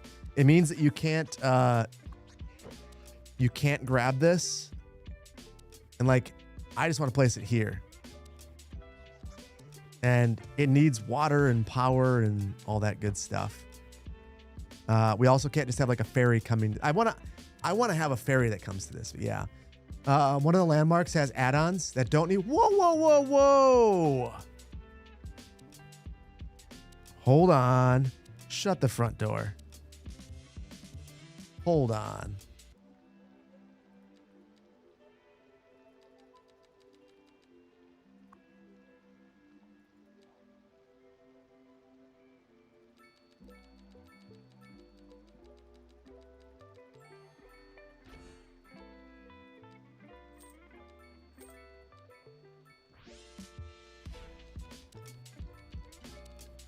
Oh, wait. Next milestone. Good enough. Okay. Okay. Okay. Okay.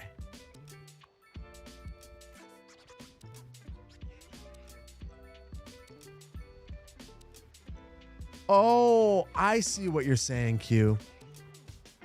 So these don't need to be on the road. The lighthouse itself still does. That's cool, though. Oh. Oh. Oh. Q. Thank you for pointing this out. I need to go back and revise that section of my video. There's going to be a weird section where I cut in a different day. And this is why. I totally missed this. That's sick.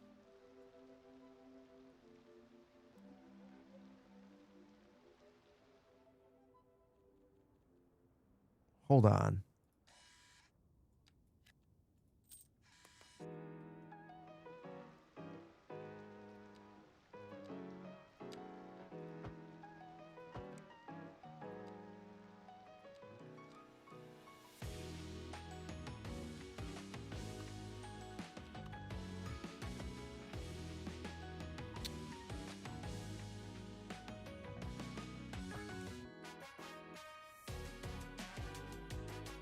Okay. Do you guys see what I'm doing? Little experiment. I'm going to see. Now that Q is pointing this out, I want to know. So there we go. Power, water, ferry. And then pet connection. And actually.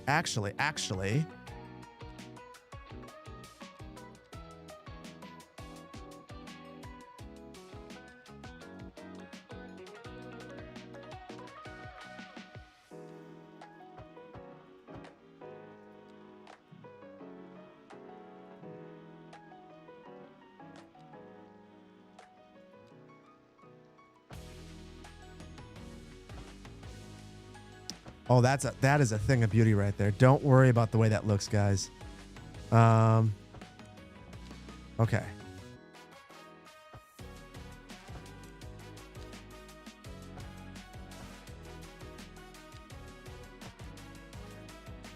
Oh my goodness.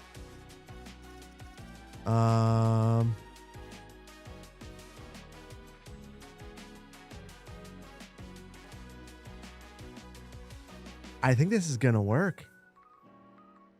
As long as garbage doesn't accumulate here. And I don't know that it's going to. Yeah, I don't know. We need trash. Dang it. Oh, it's so close. It's so close. We just need we need a We need a cargo ferry.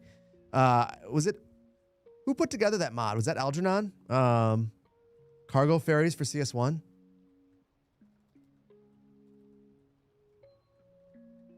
Ooh, whoa. Hey, guys. I'm about to get myself in trouble. I did not realize what time it was. I told my wife I'd be home at 5:15. It is currently 5:02. Oh my goodness. I'm going to get myself in trouble. Yes, real world. My bad. I'm going to leave. So we've had fun. We're going to stream some more tomorrow. We'll keep experimenting. I'm going to save and not get myself in trouble. I'm going to get super yelled at. My wife has something that she's going to. So thank you all for being here. I apologize if I missed it. God of Radio, thank you for the 22 months of tier 1. And ZG Dunn, thank you for the prime.